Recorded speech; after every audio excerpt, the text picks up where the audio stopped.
Good evening, good morning, and good afternoon in every time zone, wherever you get your internet bits from, be it, south, north, east, west, doesn't matter. Everywhere you get it, we are Toast to Toast AM.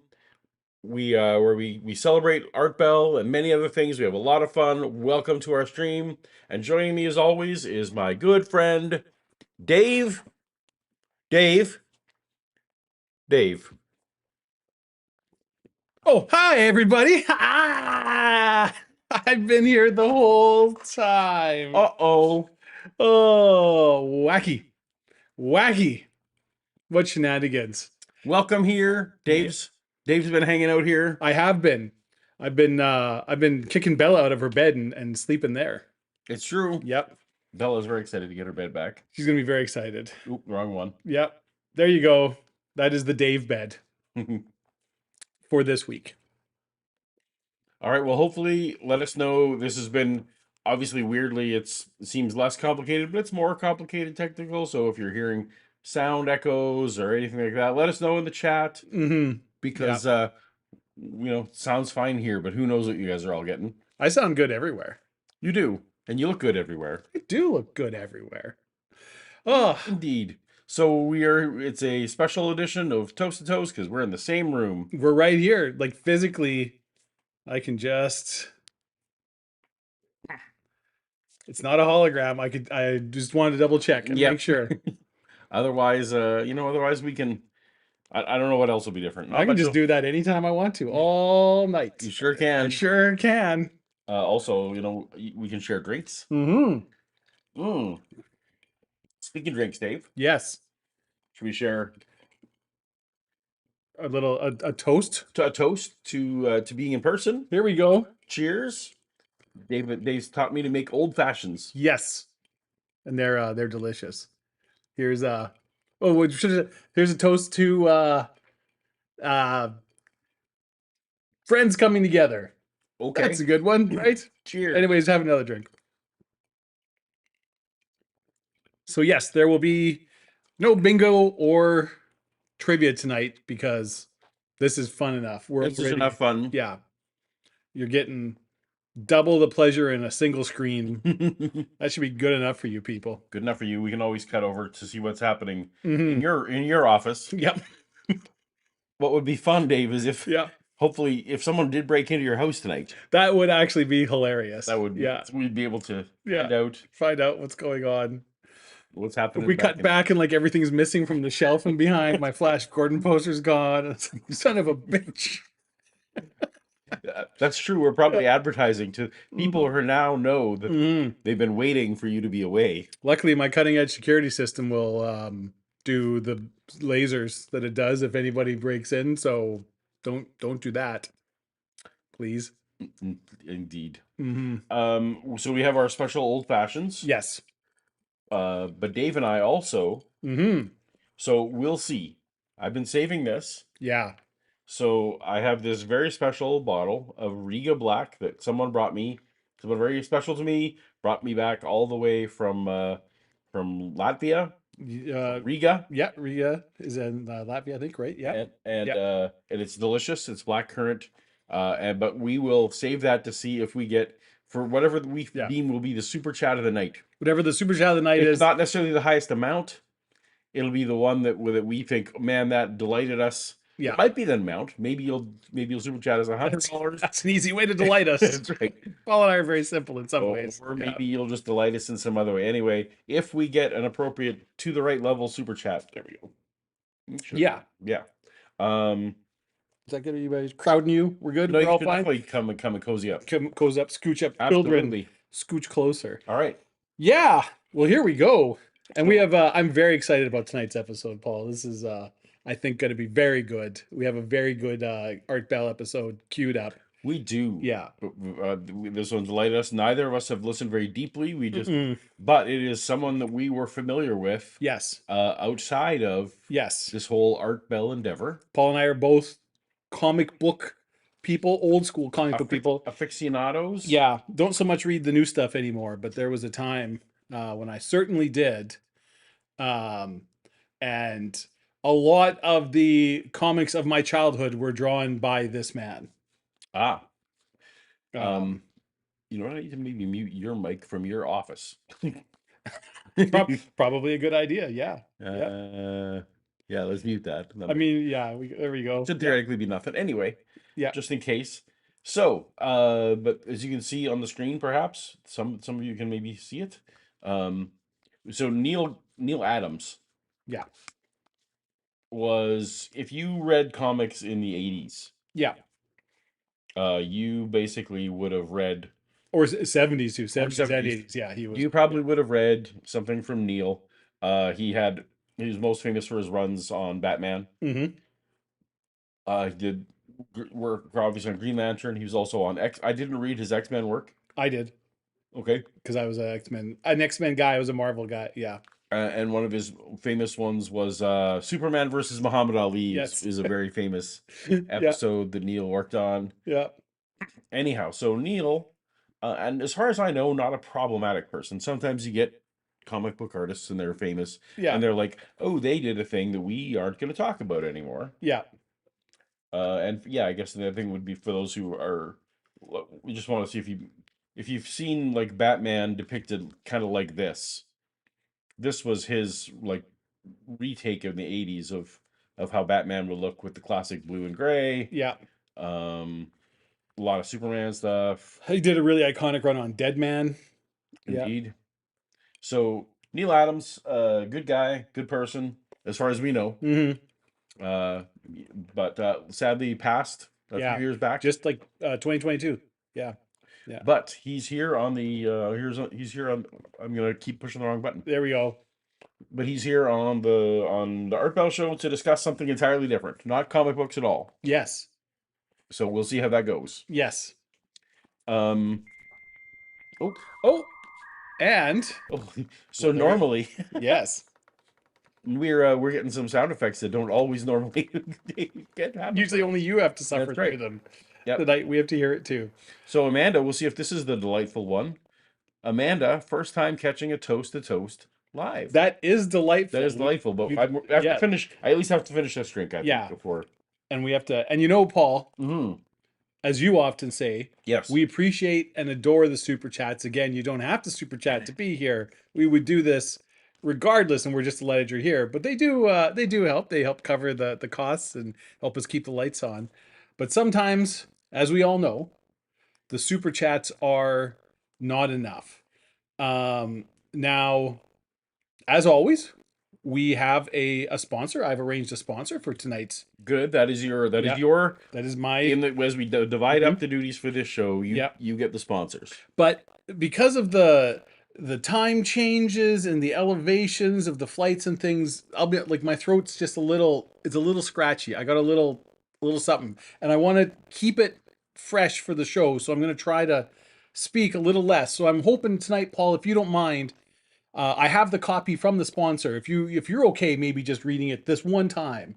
Uh, No, but I haven't even read it. yeah, but you're a professional. You literally do this for a living. I This don't- is but I don't even know who the sponsor is. You don't have to, Paul. It doesn't matter. Like you just read the copy. That's all there is to it. This Well, I is don't- rocket surgery. I don't want to like embarrass the sponsor or I know, and it's like I know you haven't had a chance to read this ahead of time. You never know what the sponsor is going to be, but this time, but it'll be fine. I think everybody in chat would love to hear Okay, well, you read this look, sponsorship. ad. between so everyone take it easy on me. This is no joke. I have not read this yet. So This is 100% true. Paul has not read a single word of this sponsorship ad. This is something I just sprung on him right before we started, okay, so and I think this is hilarious, and I hope you do too. all right. Yeah. There it is. Okay. Dave, Mm. I'm tremendously excited to talk about this week's sponsor. After dozens and dozens of episodes watching you use your extreme charm, wit, and intellect to sell so many wonderful products and services, Thank you. I was desperate to try one for myself. I hope that I can bask in a small sliver of your reflected genius as the moon reflects the light of the sun to provide pale imitation of its celestial glory in the dark loneliness of the night It's sky. very poetic, Paul. I appreciate it. Thank you. Thank you. But enough about that. The people didn't join the stream to hear me talk about how handsome and virile you are. They, They, some of them might. fine. They clicked that link to hear me talk about an amazing product that is 100% guaranteed to make their lives better than it has ever been before. Not only will tonight's sponsor make it easier to pay bills, serve food, or even enjoy a little downtime when you need to unwind, you will most certainly find that the sponsor of this stream makes an attention-grabbing centerpiece for parties, play dates, and private rendezvous with that significant other. Mm. Right.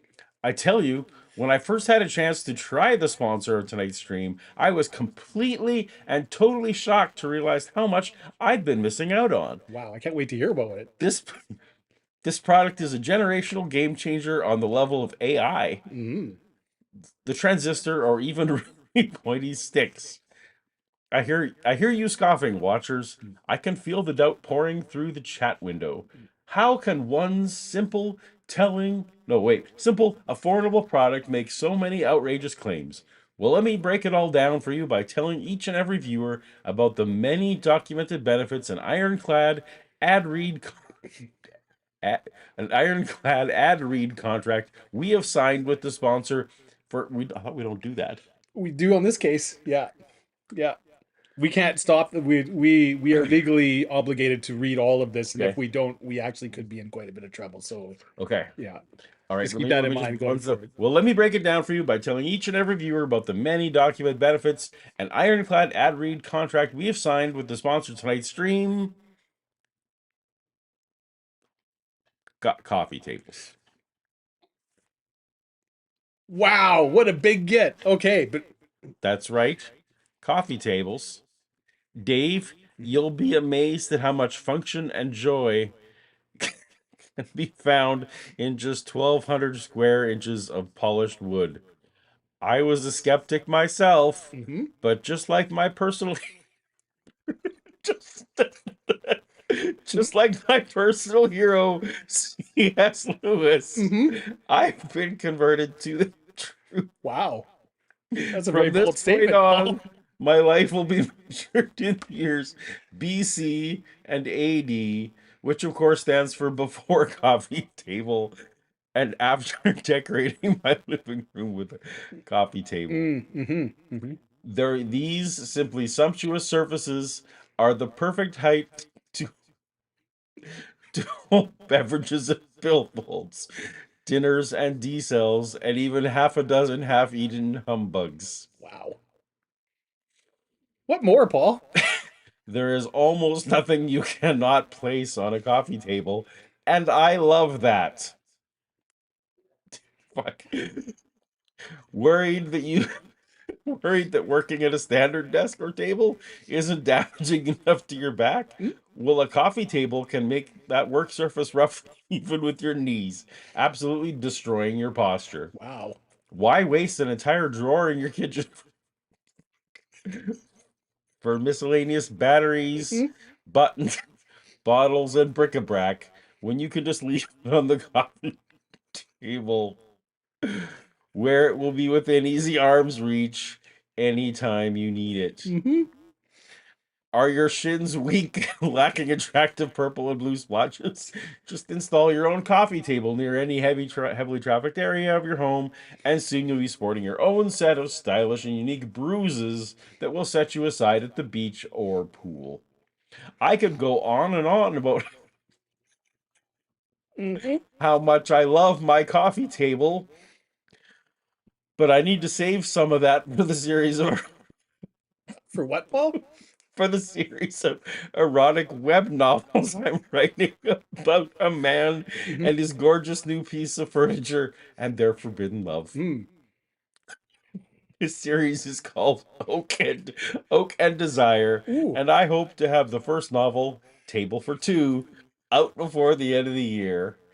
Anyways, wow. I'm getting off topic. The important thing to remember is that coffee tables are great, and I really love them. Hmm. And you know what else, Dave? No. Coffee Tables has an amazing offer for the viewers of this stream. Anyone who uses the promo code Toast to Toast Mhm. when ordering a new coffee table will receive, at absolutely positively no charge, a half-used stack of post-it notes, Mhm. 2 pens, Mhm. a dusty Rubik's Cube nobody remembers buying, and 23 cents in loose change for you to decorate your new table in style and panache. Wow! You heard that right. All that just for ordering the greatest invention in the history of history. Wow. So do not walk. Run as fast as you can to your local furniture store today and order a whole mess of coffee tables. You'll be glad that you'll be glad that you did. Mhm. Coffee tables. Thank you, coffee tables. That check better cash. You did really good. I have to worry about my job. This is you nailed that. Knocked it out of the park. I think it was because of you know what it is? It's your genuine love of the product shining through, It's and my passion. that's what it is. You can't fake that. No. Oak and Desire, huh? Wow, I can't wait to read Table for Two. That's gonna be. That's really gonna be. That's gonna be. Is that gonna be like on Amazon, or is this what's? Well, Yeah, is I it mean, right now it'll be self-published, but yeah, right? the good folks at Harley Harlequin, Quinn. Harley Quinn. Oh, The yeah, folks yeah, at Harlequin, yeah. they've been sniffing around. So Oh, wow. yeah. All right. Okay. So we have a lovely super chat from Thomas Pickett. Oh, look at that. $5 super chat. Don't watch the movie The Coffee Table. It isn't about coffee tables. Not a sex thing. Well, so I mean, what That's you've just yeah, two strikes it's against. two strikes against it. It's not about coffee tables or a sex thing. What's the? I don't know. I mean, I guess. Okay. Oh, Well, Dave, yeah. you know what's happening 1 week from tonight? No, what's happening 1 week from tonight, Paul? The opening Okay. of an actual movie. Also, I believe there are no coffee tables in the movie. I mean, they're probably all destroyed by the. Indeed. Mm. So, those acutely watching the set may notice behind us, I have the poster, the theatrical release poster for Afterburn, Yes, starring Dave Bautista as Jake Afterburn. as as Jake Afterburn Mhm. and his brother Samuel L. Jackson. Yes. Uh, what's his name? His name is Lester No, I Artifact think Wanting Man. he also Afterburn. Also, It's yes, Lester. yeah, Oh, right, he's his brother, yeah, Lester Lester Afterburn. Afterburn. That's my mistake. Yeah, Jake Yeah, and Lester Afterburn. Jake and Lester Afterburn. Yeah. Um, so it is opening. It seems like it may not be opening in Canadian cities. Still, Mm-mm. I still know it need by Wednesday we will know for sure. But it is being played in quite almost every American city that I checked. Large cities, that is. Mm-hmm. It has show times, even sneak peeks on Thursday evening. Oh my goodness! A handful. If you're for people who are extra sneaky That's right. So if you and live picky in a large city, um, and love fucking awesome and movies, love movies, my name is on the poster, as you can see right there. Right there is my name. Maybe it's a little blurry. I can see it. My name is right on the poster there. Yeah. So Way to dox yourself.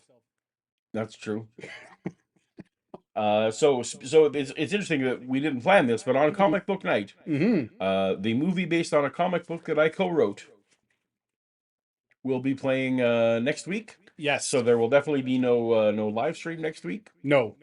I'm we'll see if if it's in the cards for me to see a showing. Dave, it's a little problematic to get into the Americas these days. Yeah, they don't seem to. Especially when it's like, hey, it's a movie that I worked on. Like, oh, where's your visa? The Yeah. you have an advantage, Mm-hmm. you know, in skin tone. Oh yes, That makes it a little easier for you to get in. it's true. Yeah. It's true. I am not well tanned, No. even at the best of times. Pallid is a word I would use. In fact, I think sometimes when we're split screen, people may say, "Oh, well, that's just lighting." That Paul is pale as a ghost, Mm-hmm. and Dave is a handsome shade of summer And virile. and virile. Hmm. but I think we can see right. We're in the same room with the same lighting. I don't like how red my nose is. I haven't even really started drinking yet.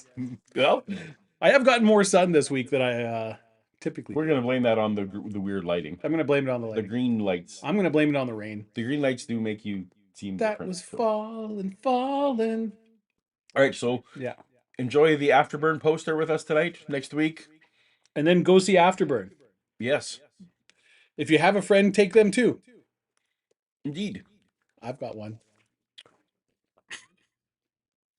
All right, we have missed some super chats. Hmm. So we got the Thomas Pickett one. We have Zachary's Jonas, Yeah, little Zachary. who says, "Whenever I see Dave, I think handsome and virile. It's honestly kind of distracting." You wouldn't be the first to mention that. And actually, Dave, when we worked together, we had a lot of problem keeping employees Yeah, because they were just like, "Look, I mean, I love working here, but that fucking Dave guy. right." Yeah, And he's not saying anything. He's just in the corner, yeah. being handsome and virile. Well, I mean something like that. Yeah, virile certainly, definitely too virile. I And think also, we can all agree on that. is he Yeah, supposed to be in the corner? Is it? I wasn't. I was not supposed to I be. don't Yeah, see his name on the meeting request. yeah. Yeah. No. Mm. Yeah. I thought they couldn't see me because of like the little fern that was there, but they Mm. could. Everyone could. Yeah, everyone saw. That's a shame. It was just. It's I Um, regret it. Web 3D says, "Can I call dibs to draw Paul's next comic?" I think so. I mean, you can call dibs. Yeah. You will have to. You may want to check the page rate that I'm willing to offer. Hmm. Although And take a quick looky loo at the old publishing schedule. See, that's true, and the because script, and yeah, there is there is somewhat of a gap between projects. that's So true. yeah, It's true. If you look at my my good old IMDb page, I blame Brian Singer for that though. You know, it's true. as one of the many crimes that can be laid at his feet. There was a project that I was partway through publishing recently that my most recent project got canceled, not with nothing to do with me, Mm, and it was all actually done. Even it's just never going to see the light of day. yeah, Anyway, but Web 3D will be in touch. we threw it off. See, My yeah. agents may well they're actually with the Afterburn movie coming out. They're like, what's next? What else can we go sell? So Hmm. maybe Turns out that's how they make money too. turns out that's how they make money. All right. Well, that's and apparently we've been rated with some of the folks in the fine folks at That's incredible. I wonder what brought them over here. the fine folks at Kip Kip. Davis Incorporated. Well, Yeah, we're early because Dave can't stay up till 3 in the morning like I can, yeah. and I'm just a so weak mortal. we needed to because Dave's been fully shifted over to the Atlantic Standard Time, Yeah, and yeah, can't do it. So and we are drinking I'm still Bulwark finishing. cider. Ooh, I'm still finishing my old fashioned. I got to catch up. Well, if you're coming over from Kip Stream, just I would encourage you to not go back and Mm. look at the sponsor. Definitely do not rewind and see who tonight's sponsor was because just don't. But then after the stream's done, do. No, don't do it. And And make because sure you clip it in ads, case they take the ad down. no Just screen cap ads. it. Just you're gonna want that in your back You pocket. you don't want ads on YouTube. You want to see maybe things like movies or Dr. Kip's book, Yeah. but the paid ads, Anybody who wants to know what Paul really feels, he would. We had a rare moment, a rare emotional don't moment where I don't know if it was the drink or just the emotion of me being in the room with him, but Paul opened up and we got a look at the real him. don't do it. Just stick with us now because Do it twice. we are now about to head over to what comic book artist legend Well, Neal Adams. but before that, We have more stuff. we have a chat from Port Claire. We might as well. Oh, Yeah. super chat. Yes. Super chat from Poor Claire. Mm-hmm. Oh, see, I was worried about this. I don't know if this is intentional, but there's a slight echo when you all talk. Well, we will work on that. Yeah. We'll try. we're not using the ideal audio setup tonight We because of are both of us in the not. room, and this was kind of a, I'm now wondering yeah. if hopefully I don't have a window open with the. Anyway, we'll figure it out. We are. Oh, any cameos? Oh, hold on. Any cameos in the movie? We have a. Is it? Can how would you say that? The screen name. Oh, how would I say that? I would say, Ka, Ka, Kachini, Kachini. Kachini. Yeah, thank you. And you can let us know. Yeah, we appreciate it, even though Yep. we are obviously not saying it Any correctly, but we're cameos in the trying. movie? Well, I would say Yeah. that if you so not like famous people cameos. Most of the famous people are on the poster. Hmm. There are some other people who you may there's a few people you'll go, who's that guy? I know that guy, and Hmm. you'll look it up, and that'll be the thing. But if you've read the comic, I will say that there's some comic Easter eggs in the film. I haven't seen the film, so I'm going to take your word for it. Yeah, that Yeah. that there's a few things where like they've literally recreated like individual frames and things from the comic, which is delightful Hmm. for me the comic creator. So uh, that kind of that kind of Easter egg. Anyway, we need to do to figure out this echo. Scotty Orange with the super chat says, "Ethan dudes, Ethan, Scotty. thank you." And Dave, you're here with the fancy toys. You can do things like this. Oh, where's the balloons? Yeah. Oh, That there it is. we Yeah, real can fancy. do Yeah. thumbs up. Oh, Where's the thumbs up? Boop. It still knows not to do it for you. yeah. Can't get the fun toys. Your app can go to hell. All right. Well, we are here to ostensibly Ostensibly. we're getting it sneaking in before the half hour mark. Yeah. Start talking about Art Bell. This is seriously, if you didn't enjoy what was happening here, this is cuckoo bananas, the whole thing. Yes. So stick with us because wow, We'll just let it go. we'll, Just let it we'll give you explain itself. give you a Yes. taste. Yeah. On the subject of creators' rights and was influential in convincing comic book publishers to I don't think return I got to the artwork to start. the We missed the very Neal Adams beginning. is a towering There figure we in the go. world of comic book creation and art. He's had two legendary runs on the characters of Batman, X-Men, I've heard of Green Batman. Lantern, Green Arrow, and Deadman. Hmm. He has always been and has repeatedly been forced to be a spokesman on the subject of creators' rights Hmm. and was influential in convincing comic book publishers to return artwork to the artists who created it.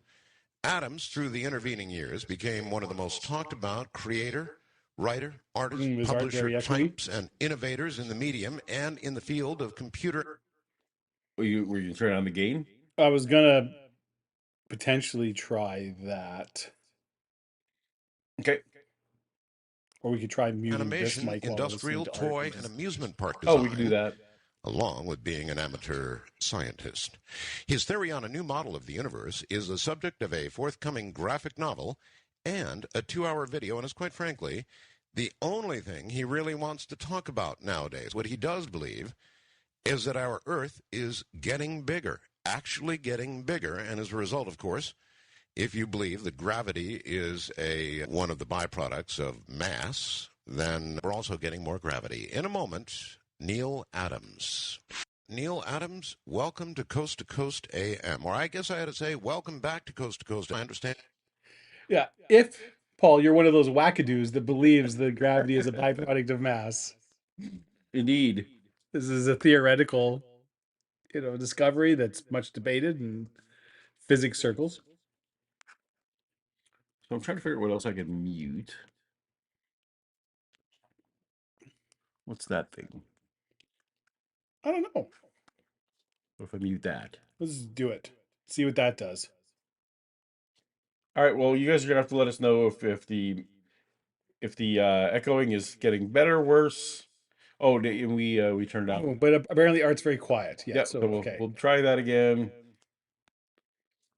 Sorry, everybody. This is our improvised. We're trying things out of the way we normally do here. Hold on. Why is that? Oh, oh, But it's not. Oh, it's not giving the bar. It is. So it's giving the bars when we're talking. So that means. something's feeding back into itself You, somewhere. well, hang with us. Yep. And that's the end of our show. It's not. How do I get that out of that? Oh, that's a very good one, Thomas Pickett.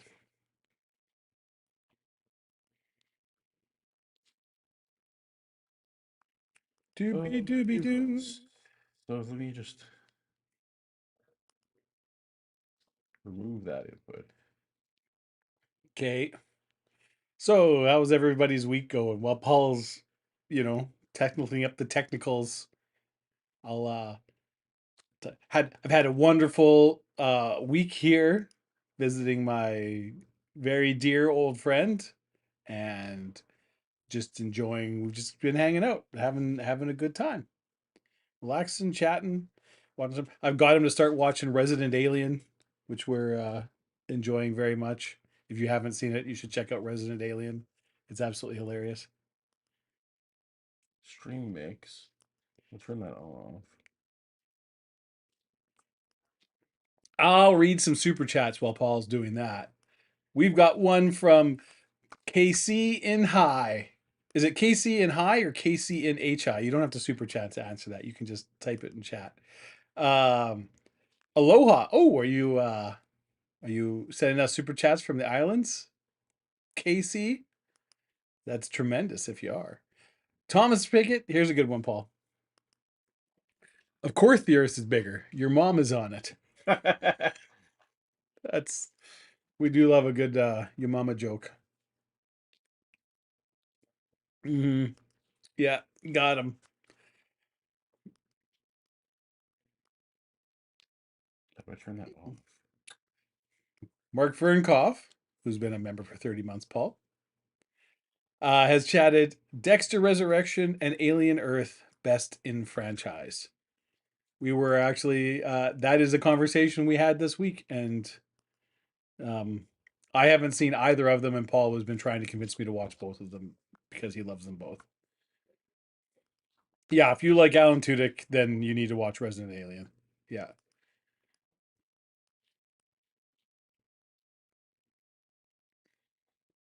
How do I turn this off? Oh, poor Kip. Stream mix. Doobie doobie doo.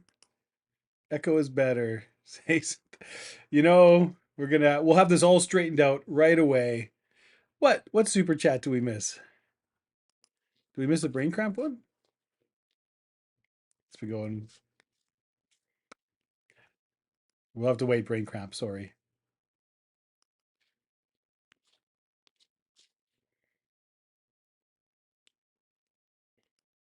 No, actually, I can look myself. Oh, you just want to like scroll up or Yeah. down here? Well, Yeah. you can't read it off here. Well, it's up above somewhere. Oh, We missed it.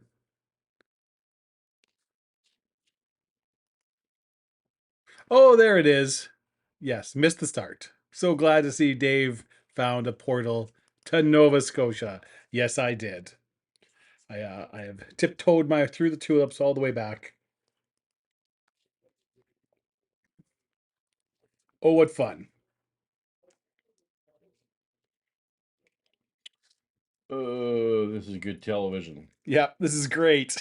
This everybody in chat's loving this. Yeah. Uh, we'll be good soon. We'll be good soon.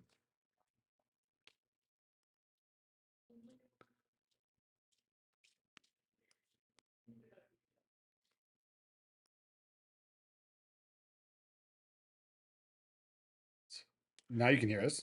No, but if I mute us this way when Art's playing. Oh, okay. You were on with George Norrie. Yes, in fact, I was, Art. I'm just fine, Neal. It's great to have you on the program. And terrific to be here.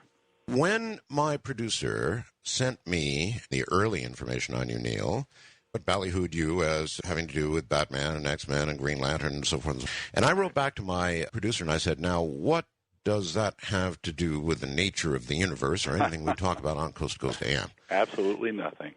And so apparently that is the answer. Absolutely nothing. Really? However, the only thing you want to talk about, it says here, is, in fact, this theory you have about our Earth. How come? I mean, how do you make the switch from comic books and comics to science?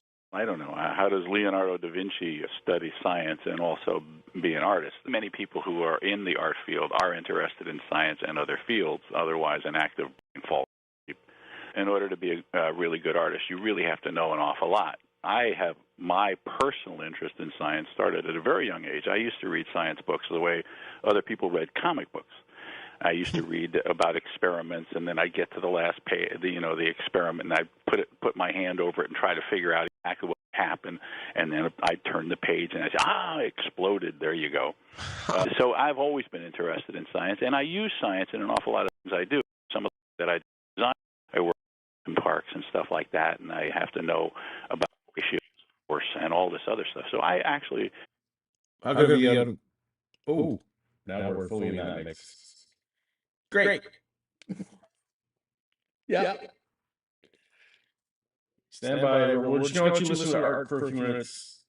Or, well, not minutes, but hopefully seconds. Use science in my practical everyday day-to-day work.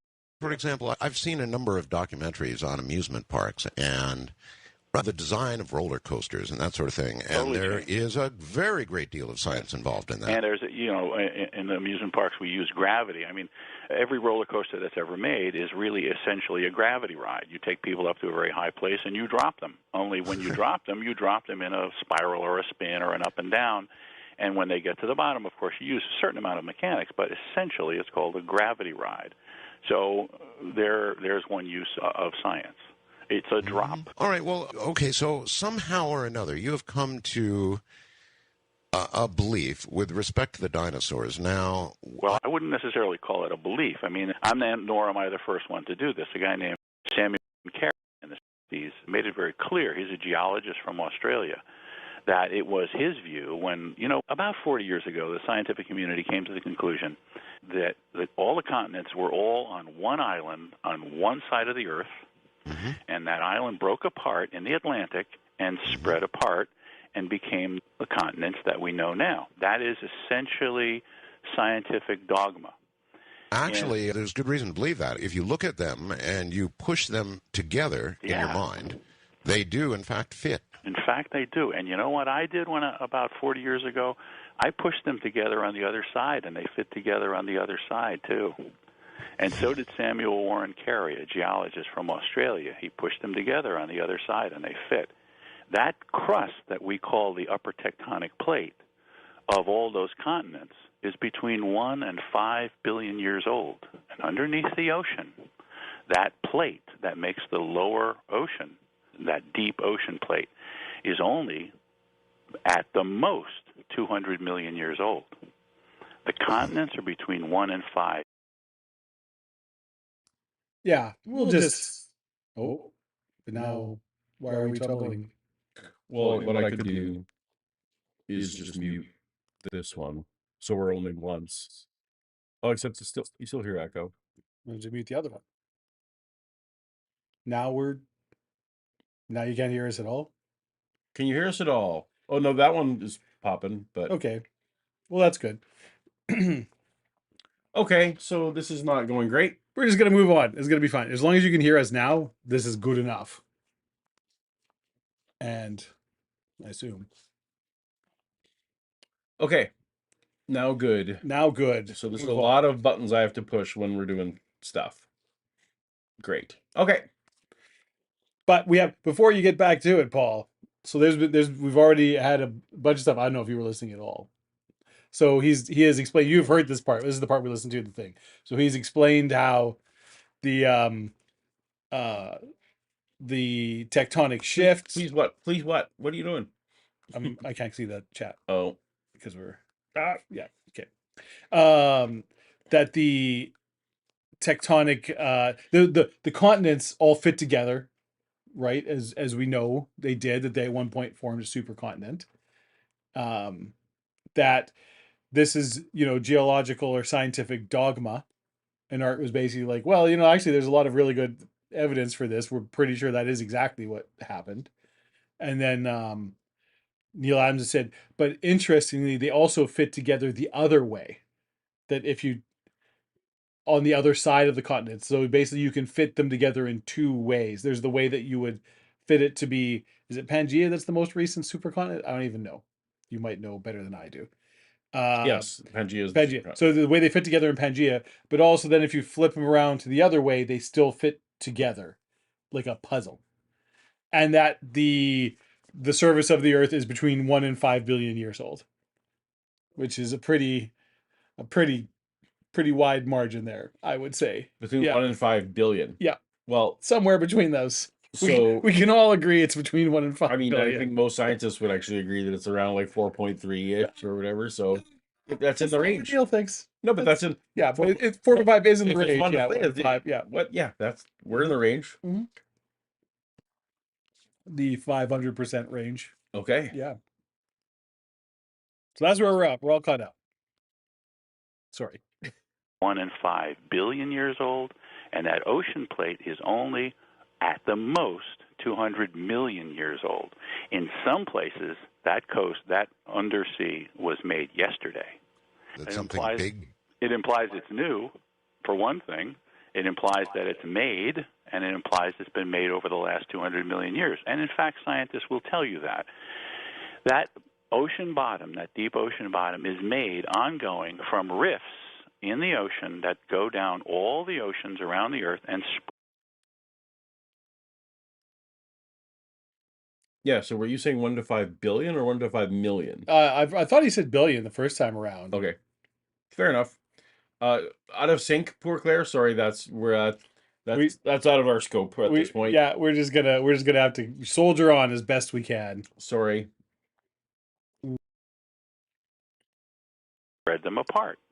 Now, if you were to view this as a sensible, logical person, and somebody said to you, well, what happened is these rifts down the middle of the ocean spread the ocean apart, pushed the continents away from one another, and they have ended up where they are now, you would say, logically, well, you mean if I push them all back together again, that's where they were 200 million years ago.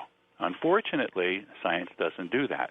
They push them back together only in the Atlantic, and they seem to fit together. So they say, well, it was one big giant island, and then the rest of the Earth, 3/4 of the Earth, was water, 4 miles deep. That makes sense to you? Doesn't make sense to me. Didn't make sense to Samuel Warren Carey. And he said so. And he got shot down. He got shot down rather badly. And still he defended that position, and there are people in the world who defend it now. And the reason that Sam Warren Carey got shot down is that Samuel Warren Carey was a geologist. He wasn't a... Do you want to try, which is what I should have done in the first place, did you want to try headphones? Or that may mess everything up? I think we This is got it working good enough. All right, fair enough. And let's just stick with that. I'm going to be bothered the whole time, but we'll try to do my best. Need more drinks to make myself chill out, I guess. There you go. Have take a big old swig. Any thoughts about what or a cosmologist or a paleontologist. And he got shot down because he could explain it totally logically from the point of view of geology, and he had no allies. So back then, 40 years ago, as a science buff, I thought, well, gee, Samuel Warren Carey is right. All of geology has to be wrong because I can put it together in the Pacific. It doesn't make sense that they're right. I know that dinosaurs were 4 to 5. So before we start getting into all the dinosaur stuff, yeah. Any thoughts on his take on just geology, that all of geology has to be wrong, and this widely discredited geologist, who I have heard of before, Samuel Carey. He's the guy that came up with this, the expanding Earth theory. Yeah, so like this isn't Neal Adams did not come up with this. He just basically read Samuel Carey's work and was like, "This is right," and has spent the rest of his life espousing it. Um, any thoughts though, Paul? From your understanding, neither of us are a trained geologist. Well, Yeah. I'm curious, Mm-hmm. and we'll find out more. But like, how much is it shrinking? How much does he think it? Has he expressed that already?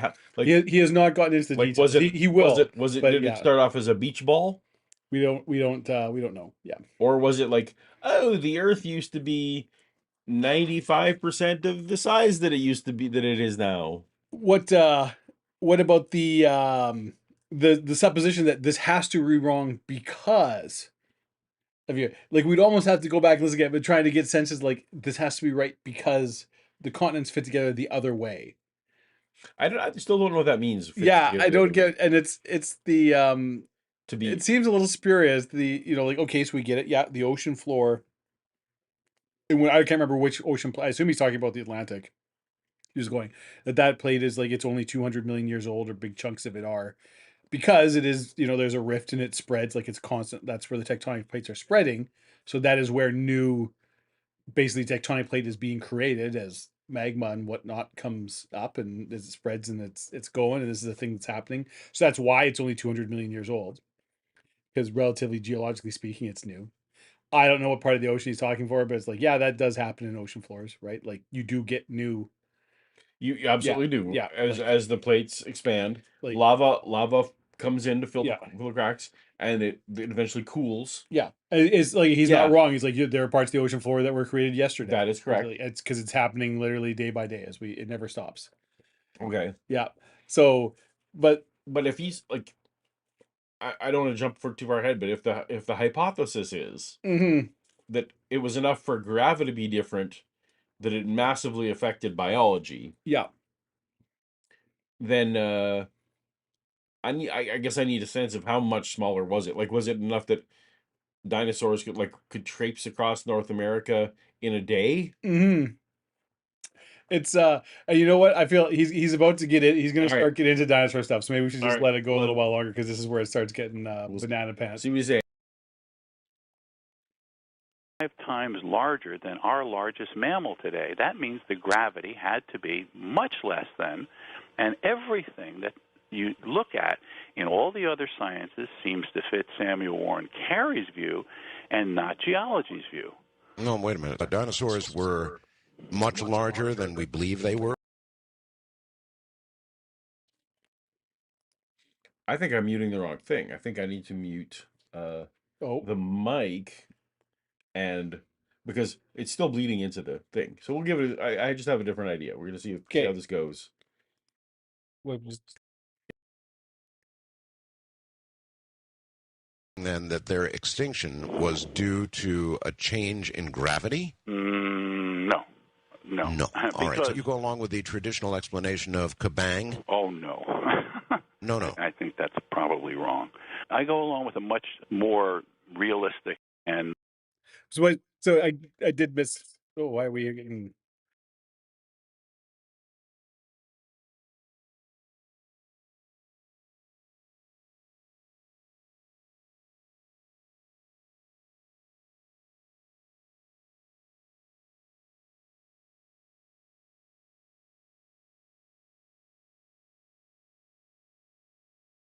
only at the most 200 million years old. In some places, that coast, that undersea, was made yesterday. That It something implies big. it implies it's new, for one thing. It implies that it's made, and it implies it's been made over the last 200 million years. And in fact, scientists will tell you that. That ocean bottom, that deep ocean bottom, is made ongoing from rifts in the ocean that go down all the oceans around the Earth and spread them apart. Now, if you were to view this as a sensible, logical person, and somebody said to you, well, what happened is these rifts down the middle of the ocean spread the ocean apart, pushed the continents away from one another, and they have ended up where they are now, you would say, logically, well, you mean if I push them all back together again, that's where they were a million years Now I understand. I do think we were actually muted for that last bit of We conversation. were, yeah. Talked about the We dinosaur. were. I was just gonna let it go because it was basically just that, hey, we need Fair to enough. find. We get it. It was just Yeah. that's a Can you hear us now? Everybody can hear us. yeah. We'll make sure this is good.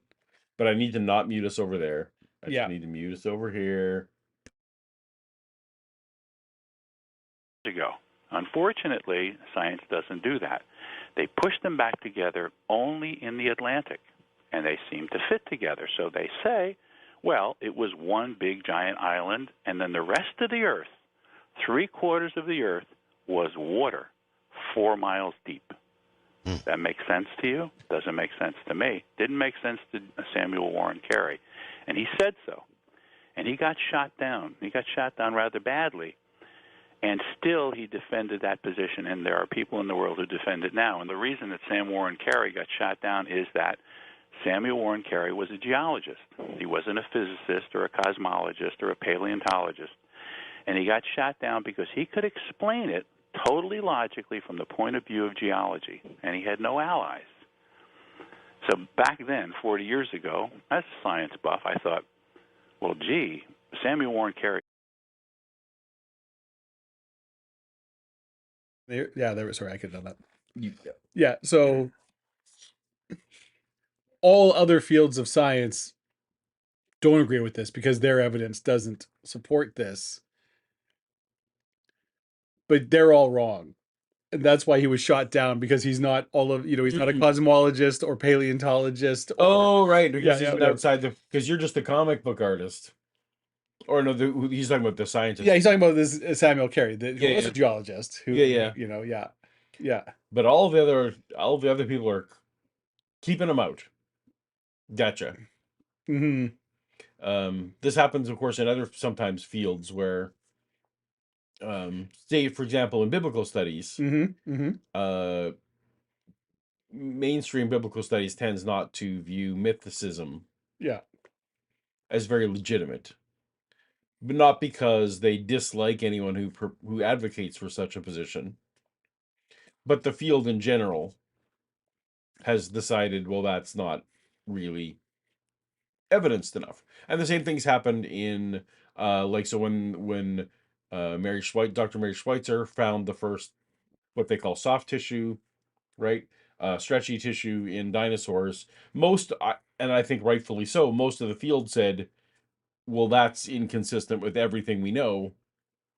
So maybe come back. Yeah, come back when you have a little more. Come back when you have a little more. And it should be pointed out that it's not just paleontologists and cosmologists and biologists and whatever other ologist you feel to name that were like, you're wrong.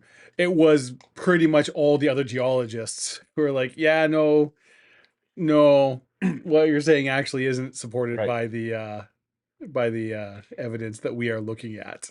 Yeah, so it's not that a field can't be disrupted. Mm-hmm. It's not that it's impossible to disrupt a field. There's no big static Earth out there. Like we only make our money if the Earth is not expanding. Yeah. Yeah. Now, in his defense, Paul, as we like to do, well, we have a chat from Quasi-Mayo. Should we read the chat from Quasi-Mayo? Indeed. Did I get it? You got it. Evening, weirdos. One would think sinking streams were easier when in the same room. Only on toast to fucking toast. LMAO. You would think that. To be fair, I'm mad because I knew this was going to happen. Mm-hmm. Yeah. Mm-hmm. Yeah. As much as we rehearsed it. Yeah. It'll be fine. Don't worry about it. And I'm a pessimist who's always right, Dave. That's the thing. I'm an optimist, but I'm just happy. It's a sad lot in life. But it is true in academia that there have oftentimes been new ideas introduced that are correct, and it takes quite a while. Indeed. Especially if the people who came up with the competing theories are still alive. And in fact, plate tectonics was one of those things. Yeah. That did not catch on quickly. Mm-hmm. Took quite a while. Evolution? Evolution was faster than... It was faster than... Yeah. In biology, where viruses get slotted has been a Oh, for sure. big debate forever. Yep. There's certainly arguments that there's things where someone does come up with something that's correct and still the status stays quo for quite a while. So that is not the case here. no. Just want to make that clear. We have another super chat from Quasimeo. You're no streamologists, that's for sure. I mean, we never claimed to be. Streamologists. Yeah, that's so. But Quasimeo, we do appreciate you back with us tonight. It's been a while, so we are very excited that you are joining us again. Quasimeo, while I do not have a degree in streamology, I do have a non-accredited diploma as a streamician. So, that's pretty good too. Certified I streamician. think That's right. It's a 4-week course. Let's drink some Heritage Brew and Co. Kilometer Zero Cream Ale. For anyone keeping track of what I'm drinking tonight, it's this now. Olivia Williams, another super chat or member chat. Member chat. Does he think that the Earth just produces new matter? This is an excellent question that hopefully we will get into. I don't want to put words in Neal Adams' mouth. Maybe we're sucking in matter from other. But the short answer is yes. Yes. Does he? The short answer is yes, and he will explain how. Yeah. All right, back to it. Also, he did already throw out. Well, the only do you know why we don't have any land animals as big as dinosaurs anymore? It's because they had less gravity. That's the only less gravity. Just threw it out. So obviously there was less gravity. Obviously, if we were playing bingo, you could tick off incorrect science discussed as fact right there. Yeah.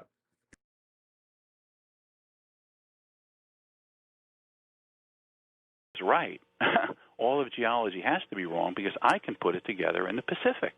It doesn't make sense that they're right. I know that dinosaurs were 4 to 5 times larger than our largest mammal today. That means the gravity had to be much less than, and everything that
currently living. We are muted again. That whole thing. God. Well, are we good now? Are we talking?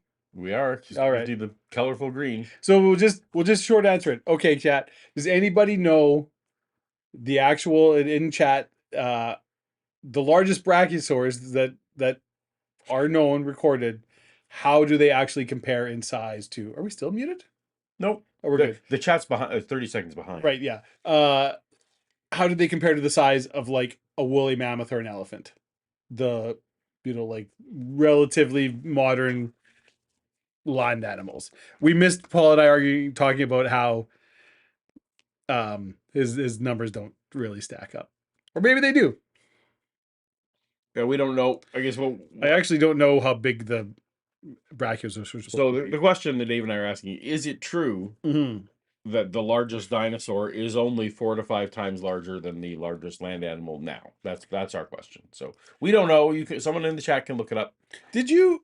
Because correct me if I'm wrong. There's been some flipped back and forth. Like, did this dinosaur, like a brontosaurus or an ultrasaur or whatever, like various brachiosaurs have kind of like come out, and then it comes back as like, no, actually, this probably wasn't a real. Like, we're looking at some other bone and we're getting things mixed up, and this wasn't a real thing. Sure, that always happens. But what I mean, the main thing was the classifications. The brontosaur Mm-hmm. was the main thing they decided wasn't a valid classification, and that these were all part of the same, a different clade, the Brachiosauric clade. Yeah. But people like our age Yeah. were like, well, we had books that said there were brontosaurs, It's Brontosaurus. Everybody knows and Brontosaurus. and Yeah. and it was like, well, we don't call it that anymore because things got reclassified. It's not that they don't think that that animal existed. Yeah. They just think that the classification, that they weren't actually as separate as they thought, so they can't distinguish them, and they're part of the same one. And I mean, you see, you're right, Michael. We talk about so blue whales are bigger than the biggest dinosaurs, but I do think when you're talking about gravity, you got it. You're talking about land. We're talking about Yeah. land animals specifically. Yep. Like, it's just a fact. In water displacing, like gravity does not affect you the same. You can obviously grow bigger and still be mobile. Yeah. In water situation. Yeah, you're not going to be crushed under your own weight. Dave. Yeah. There's a very sad super chat here.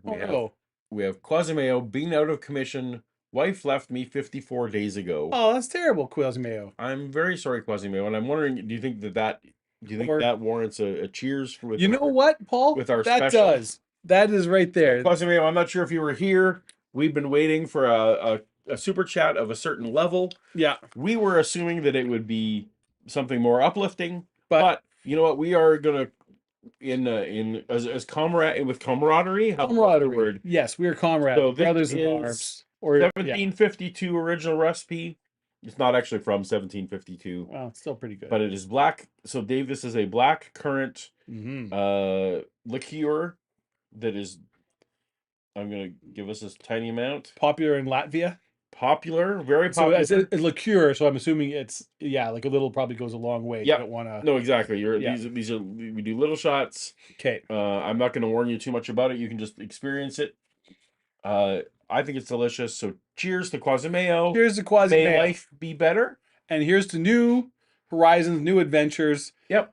One of the people in this stream has had a partner, separation and probably turned out for the better, all things considered. Not going to get into that, but yeah. One of us. Cheers. Cheers. All right. Woo. Oh. Yep. That's really good, right? That's really good. Oh my God. You can really taste the black currant. You can. That's obviously made with real black currant. Yep. But still, has like a little alcohol taste, which I like. I like being able to taste booze in my booze. All right. Yep. Well, that was Quasimeo. That was for you. Well, now I need to go to Riga. Yep. Turns out. Yeah. All right. Okay. Should we go back to the art? Mm-hmm. Okay.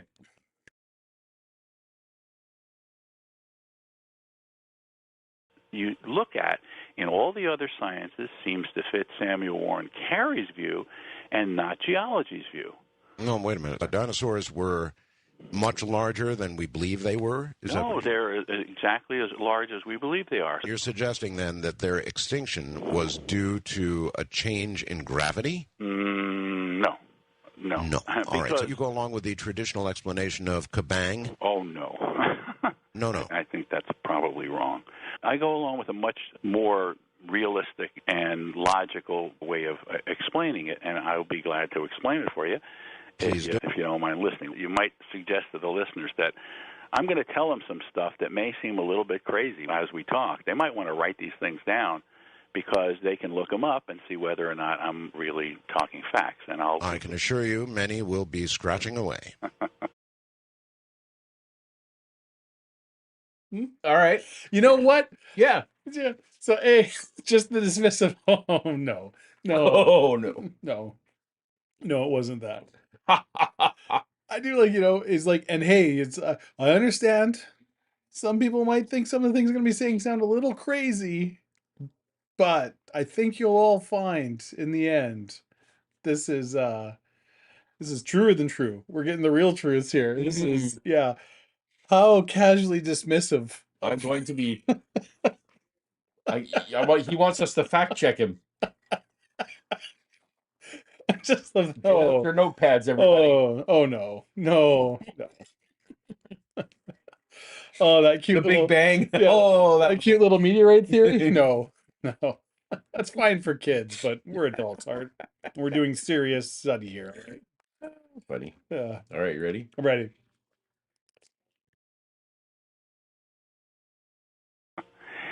There are lots of reasons why dinosaurs became extinct. If you start with the idea that the Earth grew, okay, then what that means is that everything on Earth changed over the years since the ages of dinosaurs. A quick little list, for example: mountains grew between those days and now. The Rocky Mountains are only 40 million years old. The Himalayas are young mountains. The Andes are young mountains. Mm-hmm. We rarely had rivers. Why didn't we have rivers? Well, we didn't have rivers because we really didn't have, first of all, ice ages during the ages of the dinosaurs. And we also, in the early ages of dinosaurs, we didn't even have seasons. Most of the Earth was subtropical or tropical. Most of the Earth. Dinosaurs. Okay, I'm willing to at least grant him that when he says it didn't really have seasons, most of the Earth subtropical, what he's talking about is the continent of Pangaea. He's still on that. You got to remember. So he's still talking about the world as one continent, and he's not wrong that most of that continent, you know, like it didn't. It was pretty equator. Like if you actually look at where Pangaea was, it wasn't. So Yeah, I will grant you yeah, that a higher percentage of the landmass was around the equator yeah, during that time. yeah.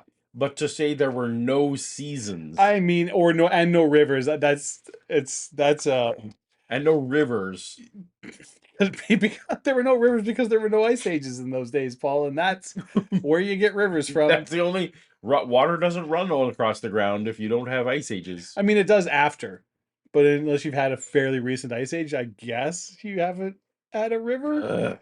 Because also there was no rain in these days, I guess, Oh, so I yeah. guess if you are on, and it doesn't sound like he is on the Bible train. No, oh no, If you're on the Bible train, yeah, there is some people who interpret Genesis to mean that there never was a drop of rain. The water cycle for some reason didn't kick in. right. There was water under the earth and water in the Yeah. whatever. Yeah, No, there was no evaporation or clouds or whatever, I guess. right. That's a most most of the serious people, like the Ken Hams, the serious scientists over there at Answers Genesis, Yeah, they'll say no, the water cycle was running. But, yeah. There was still rain. yeah. We missed a member chat from A Shannon Q, member chat, Paul. Shannon Q, Mm-hmm. been a member for 31 months. That's a long time. It's a long time. Too long, to probably. put up with this kind of ridiculousness. I missed the sponsor. Oh, With a sad face. Well, no problem because I saw before Shannon was shocked at when our stream started.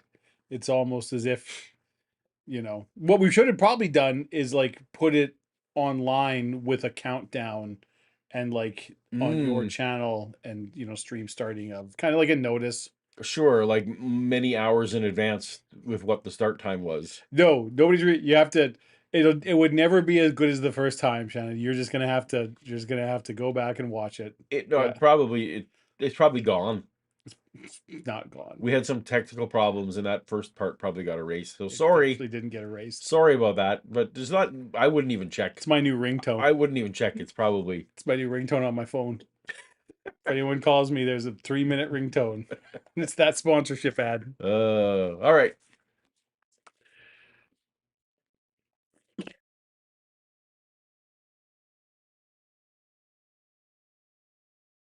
That we think of as being kind of like reptiles, which of course they're not. Dinosaurs live from Alaska to Antarctica. There are scientists right now digging up bones in Antarctica. It once was a land, and remember that land was bigger than North America. Well, bigger than at least the United States, but quite large, about the size of North America, was subtropical. In fact, they found the bones of a duck-billed platypus in Antarctica. So it was a very different world. No, they did not. I honestly have no idea what dinosaur fossils. No, they found did in not. Antarctica. No, marsupials are very. I'm gonna find. I'm gonna look it up. I do I am probably willing. I have no idea where No, Antarctica was. marsupials are like super specific. Oh, that no, I meant that Antarctica was subtropical at that time. Oh, well, It could be, I'm yeah. okay with that, but platypus fossil in Antarctica. Let's just see what we got here.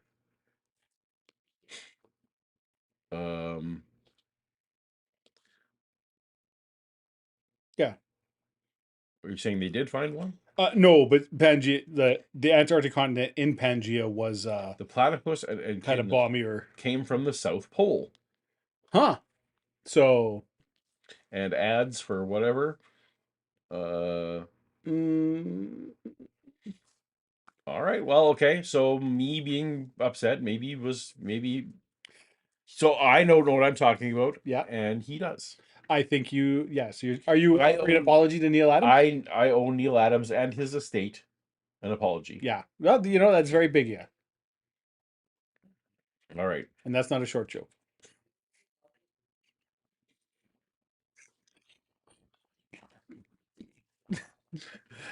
Oh, we have a super chat coming in.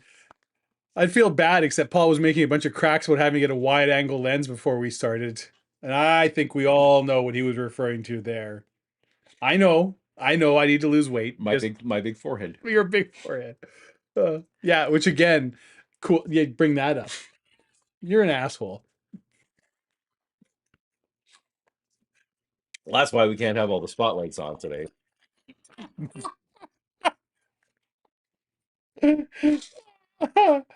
Oh. Woo! A little darker in here for a reason, folks. I don't know what.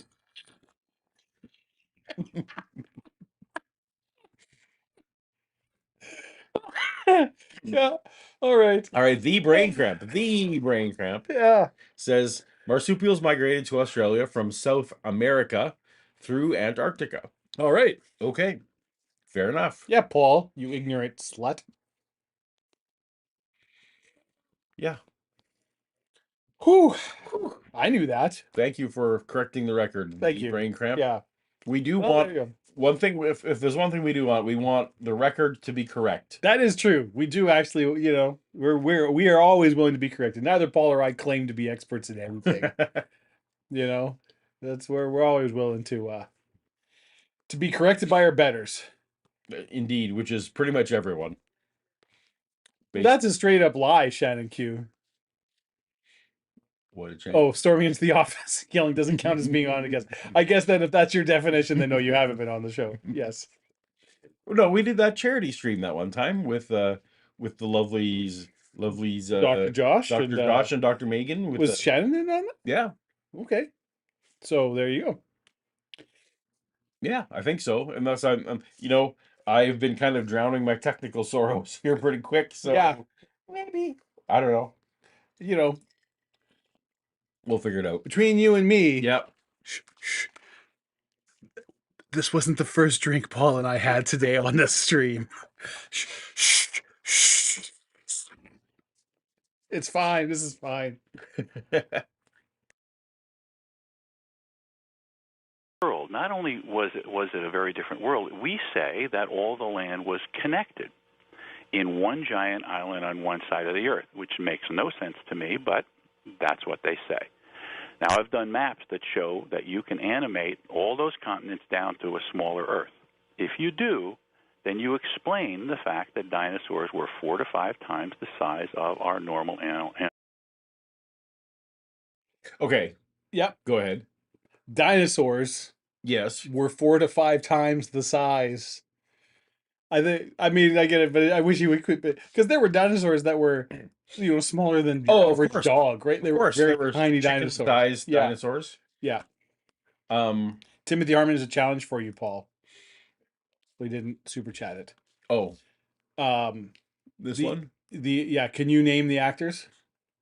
I'm not sorry to track of what skit we're talking about. We're talking about my calling you an ignorant slut. Oh, well, that ignorant slut. Okay, so that was Jane Curtin. Yeah. And Dan Aykroyd. There you go. Yeah. Yes. Yeah. in the what did they call it? It was point counterpoint. It was like the debate. It was pre news desk. It was pre weekend Yeah. update. Yeah. Yeah. Old SNL. Yeah. But SNL is one of those categories where I actually have a fighting chance. I would say better than Fighting Chance. Yeah. Yeah. Paul knows his SNL. Hoping for a repeat of episode 1. Good times. Oh well, I hope not. Yeah. I'm drinking beer from now on Although out. we did enjoy our Riga so much. We did enjoy our Riga. It's pretty high. What's the alcohol content? 30%. I looked. Yeah. 30. But I'd have to be doing shots of straight rum. Yeah. I think at one time I went back and counted, and I believe I did 17 shots of Kraken rum in that stream. Okay. Like that was I was almost dead. That was not good. It was not good. Nope. Yeah, that was not good. I believe that's still I felt for bad. Like I have a hard time drinking Kraken now, and that's yeah. And also I'm hoping Timothy Harmon, when he said episode 1, doesn't mean Star Wars episode 1. I hope. Yeah, I don't want any repeats of that. Although which is better or worse, Phantom Menace or the very first Toast to Toast? You decide. Paul? Yes. Are you an angel? This is my acting face. I'm acting.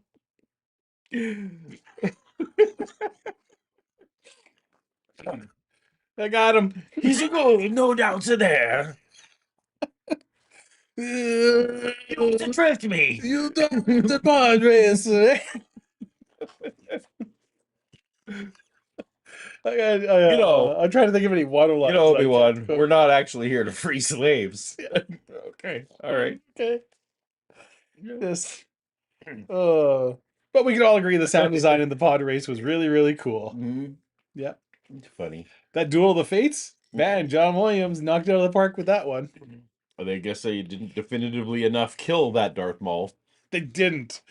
Because just cut him in half. He just dropped him 1,000 feet. Yeah. Can't help but notice that Darth Maul had the high ground. He didn't they have the same level ground? No, Obi-Wan was down. Right? Wasn't he down the pit and he jumped up? Maybe it's been way too long. That did happen, yes, at some point. Yeah. Yeah. Darth Maul had the high ground, so should have won by default. Should have. Yeah. If you have the high ground, you just win. We have a super chat. From GIF002. And Dave still won't have a hangover. That is true. I didn't even have a hangover after our first episode. I don't get hangovers. I don't think this doxes you too much to say that at some point tomorrow you do need to get on a plane. I do. Yeah. Yeah. Well, need to is a stretch, but you're booked to. Yeah, I would. You're booked. My employer would certainly prefer it if I did. Indeed. Yeah. So that could be fun. Mm-hmm. Mm-hmm. Could be fun. All right. Well, should we get back to finding out what dinosaurs? Because there's a whole bunch more. There's so much more to get into on that. All right. Almost today. So you have dinosaurs living on a planet that is smaller, that is about the same temperature all the way through, and the dinosaurs are. What, according to your theory, what would the percentage of gravity have been then as compared to right now? Well, it's sort of a mathematical thing. Since the deep oceans you'd have to remove them, just like you'd have to remove the Atlantic according to common theory, then the Earth would have to be about 1/4 the size it is today, about 250 million years ago. And it continually. About 1/4 of the size today. Of the size.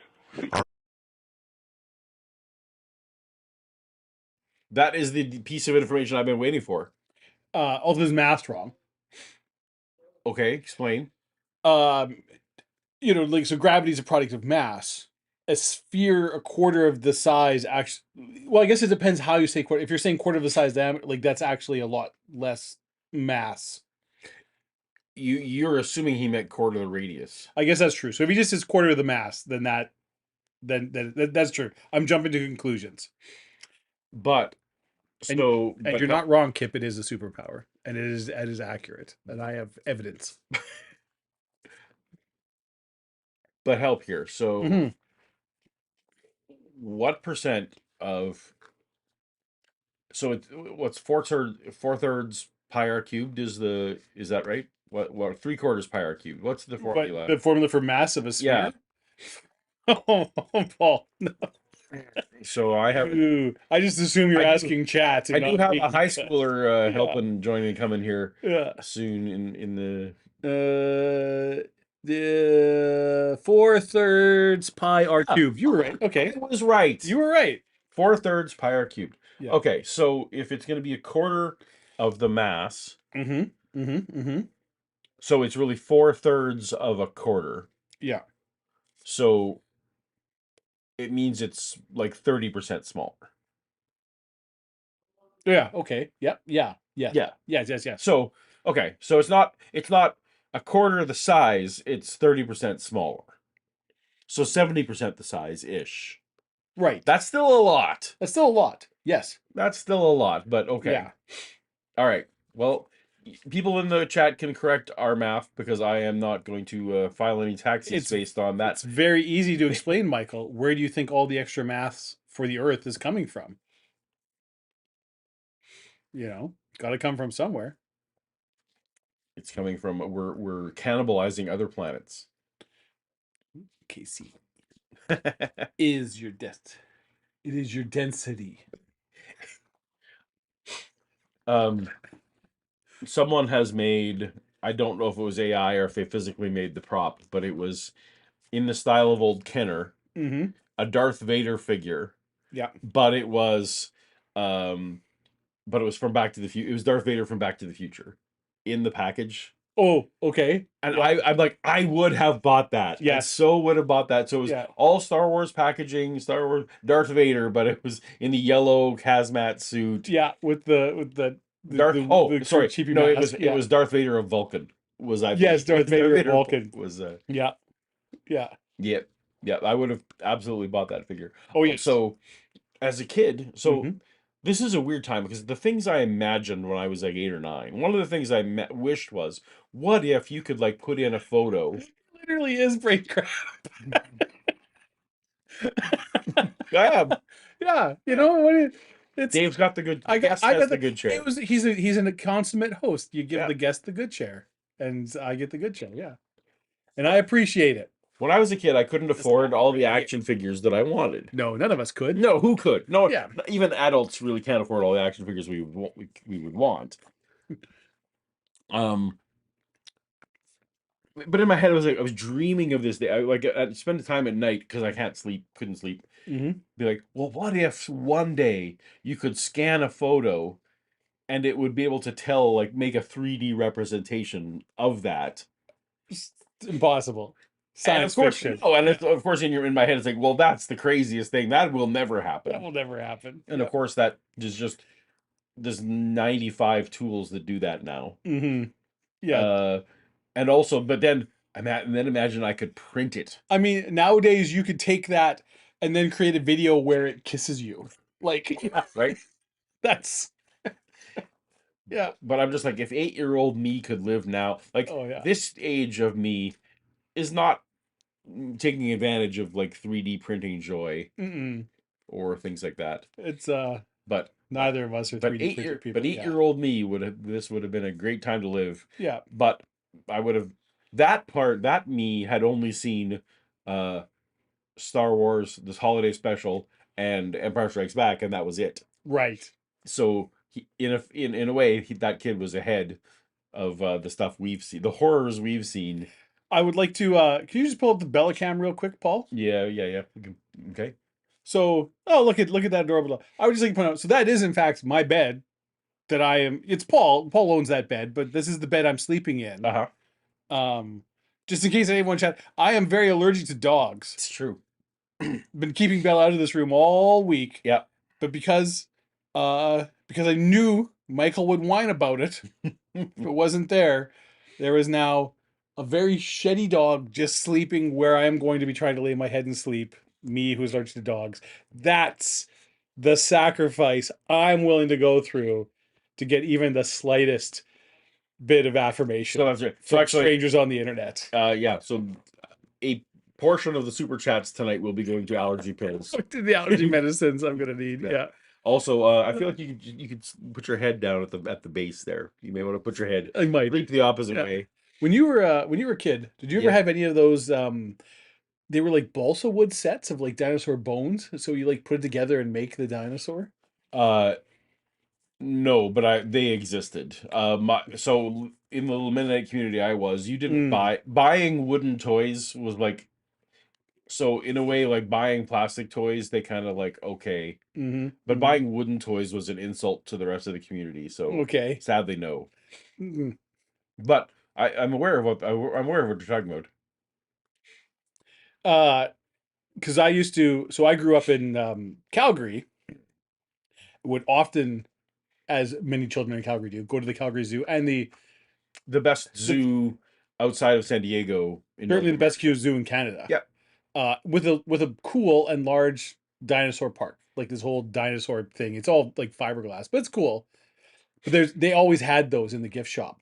Oh yes. No, that's So probably that where I've was seen them because I've taken my kids many so times. Yeah. so I would get it like a couple of times a year because I go to my parents and I would beg and whine and eventually they'd be like, okay, here you can have. And so that was one of my favorite things. I had a large collection of them when I was a kid. Envious. Yeah. Envious.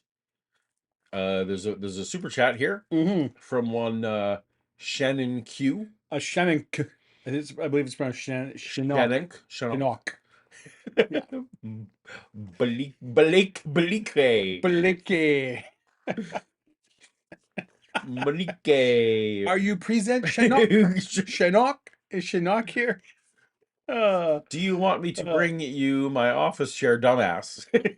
mhm. It's literally identical to your office chair. Well, no, you see, the thing is, the comfy chairs Yeah. are wide, Yeah. I don't think we could fit two of and them in our ad hoc no, and studio. so we need one narrow chair Yeah. and one cup. Yeah, that's just sadly.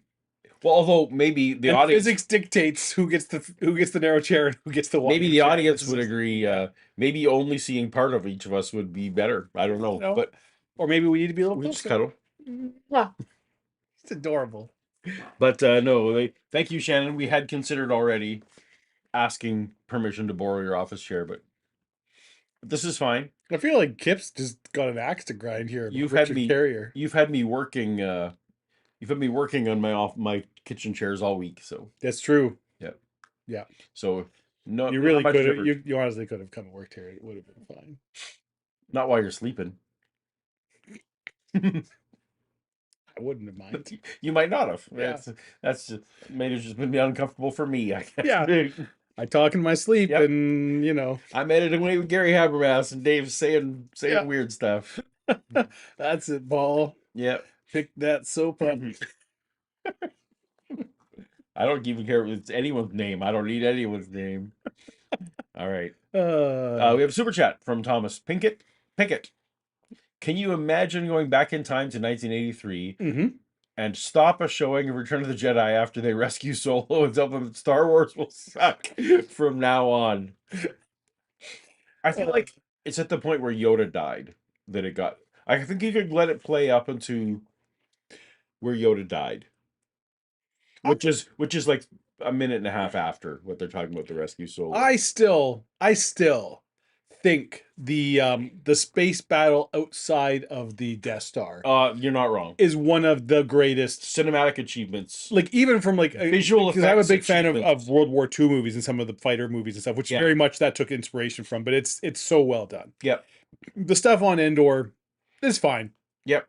Like it's not bad, but the stuff in the air with like Lando and the thing and the going like that's. But also the Yeah. way they did it, like it was the last film, like they were compositing 60, 70 different elements.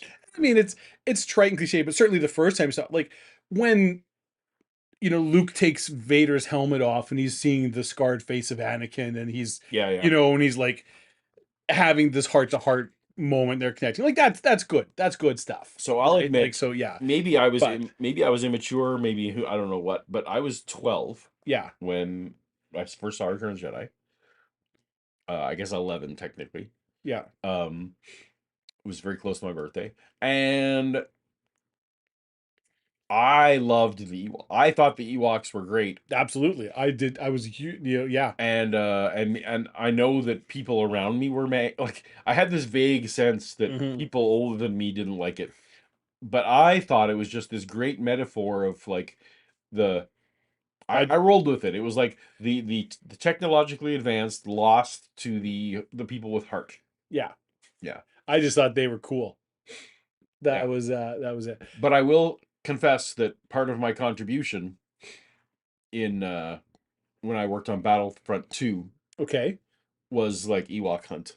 Yeah. Can we You know what we can You know do? what people are gonna want is a mode where all you do Is just straight up hunt Ewoks. hunt And and kill Ewoks. so if anyone enjoyed that in the I will also say, Battlefront video though, games, you're in welcome. '83, going back, like this is, like nobody left the theater in '83 thinking there was going to be more Star Wars. It's true. Like it's done. We had the 3 movies. Yeah. Like, even though we all knew it was episode 4, 5, 6, Right. like there was not a soul on earth that thought there was going to be more.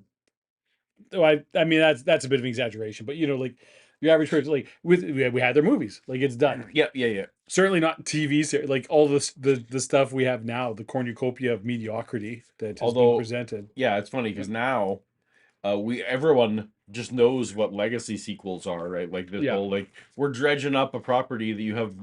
I know what you did last summer.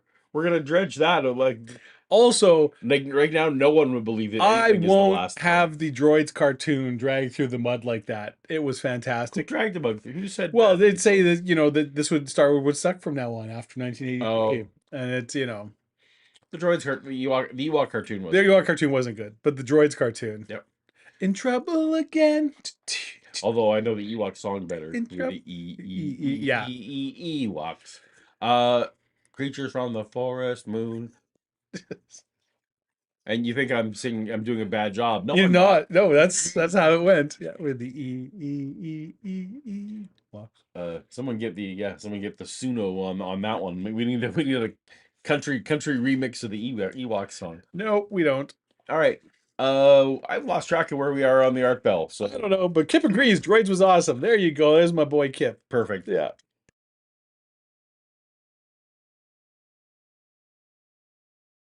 All right. And would it be a quarter of the gravity as well? Yes, it would be a quarter of the gravity. So the mass, then you firmly believe that gravity is certainly a function of mass. The problem is that this theory goes everywhere. If I were to explain every aspect of the theory, I'd be talking all night. Yes and no. If we accept that mass and gravity are associated, yes, indeed, they are. Talking all night. Yes and no. If we accept that mass and gravity are associated, yes, indeed, they are. I don't believe that gravity is a separate form of energy from electromagnetic energy. But it's just... Okay. Wow. Okay. Just didn't age well, as they say. As the kids say. I feel like it didn't age well then. I would Okay. That's a bold claim that somehow gravity is tied into electromagnetism. Yeah. Oh, so it's funny because he was like, do I sound too crazy if I say mass and gravity are unrelated? Because I feel like he wanted to. Yeah. He's like, fine, okay. Yeah, mass is related. Yeah. But let me tell you about electromagnetism. And it's not a different. Don't be telling me it's a different kind of energy. Yeah. I get like. So. Also, have you seen my Batman? He's very cool. He has underwear on those headed pants. I mean, you can go ahead and show me. The Batman? No, your underwear. No, I don't have. I meant Batman has. Oh, you're freeballing. It is a live stream. It is hot. So, anyways, yeah, whatever. We wearing pants. Neat. I mean, of a sort. You haven't all week. I don't know why you put it on pants now. It's a live stream. Oh, okay. I'm not going to be the reason your channel finally gets demonetized. Thank you. Oh, by the way, just a reminder that we've been getting close to just blurting out something very inappropriate.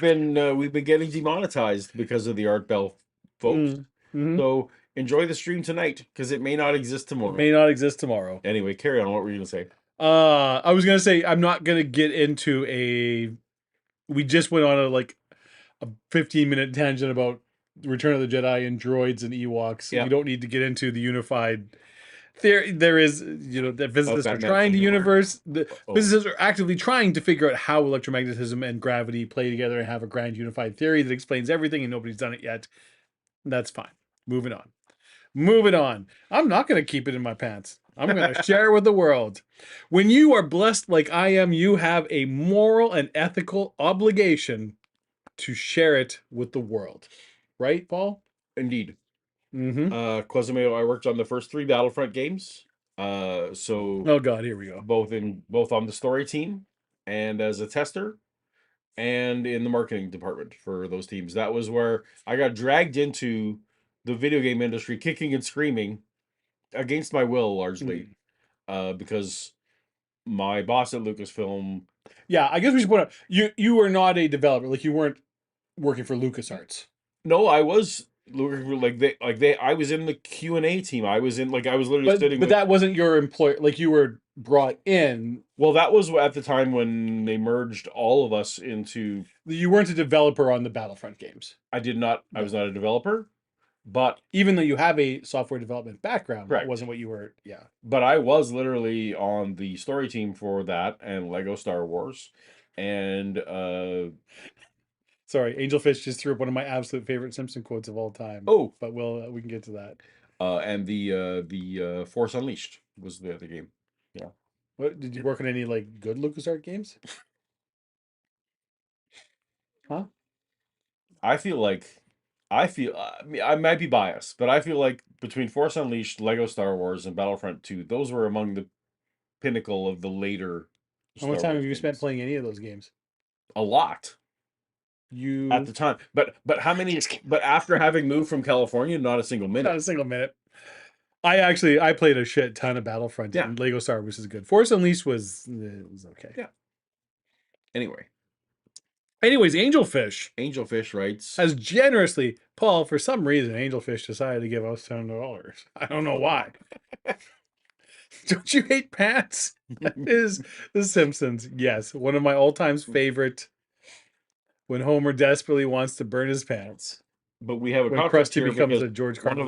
One of our long-time sponsors of this show is pants. Yeah, so we don't hate pants. We actually we have pants. To just you call us shills, you call us sellouts, be what you may. We won't badmouth pants here. The CEO of Pants, and I know Paul knows his name, and that name is Patrick P. Pleadington. Yes. Something as Paul definitely knows because we deeply. That's right, because they sent us so many checks. They've sent us so many checks. We really appreciate Pants' long-term sponsorship of Toast to Toast. We're probably due to do like another spot for them, honestly. Probably. It's been a little I think this is correct. I think Neal co-created Raj Al Ghul. I don't know. I like definitely Demon, Bride of the Demon, and like the Demon series. Was that during his and Kevin O'Neill's run when all that happened? I want to say yes. But there was. So that was when my parents decided that I maybe shouldn't be buying Batman comics. These are a little too, because the title had the demon in it. Oh, like so. There was not Bride of the Demon, but there was anyway. But the demon always referred to Ra's al Ghul. Yes.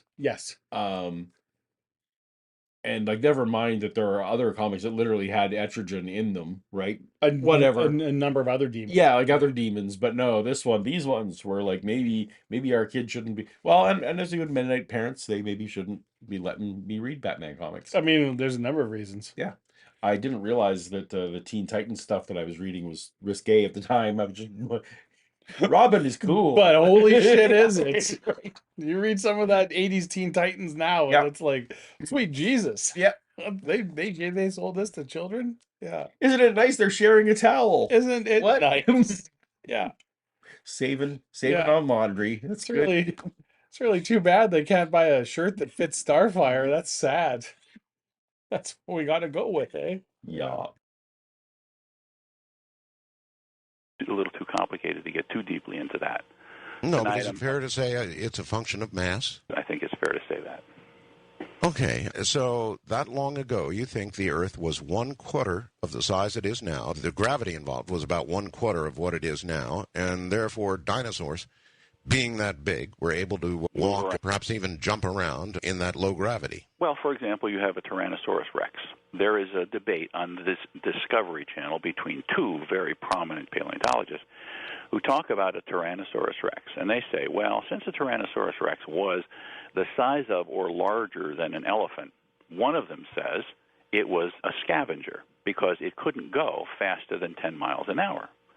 The other scientist, very profound scientist, says, no, that's not true. It was a predator. It chased down and it killed its prey.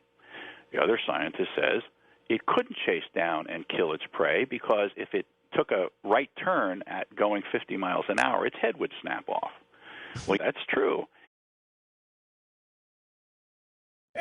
Where does 50 miles an hour come from? Like, Is that from Jurassic Park? This was pre-Jurassic Park, actually. like I think maybe It was like post. cheetahs and greyhounds over short distance can run like 50 Yeah. miles an hour. Maybe, I honestly don't know, but there's very, very, very few land, whatever creatures on Earth, non-flying creatures on Earth that can move 50 miles an hour. That's, you know, that's an insane number to just throw out there. It's like, well, you couldn't run 50 miles an hour. What the fuck can? Elephants can't.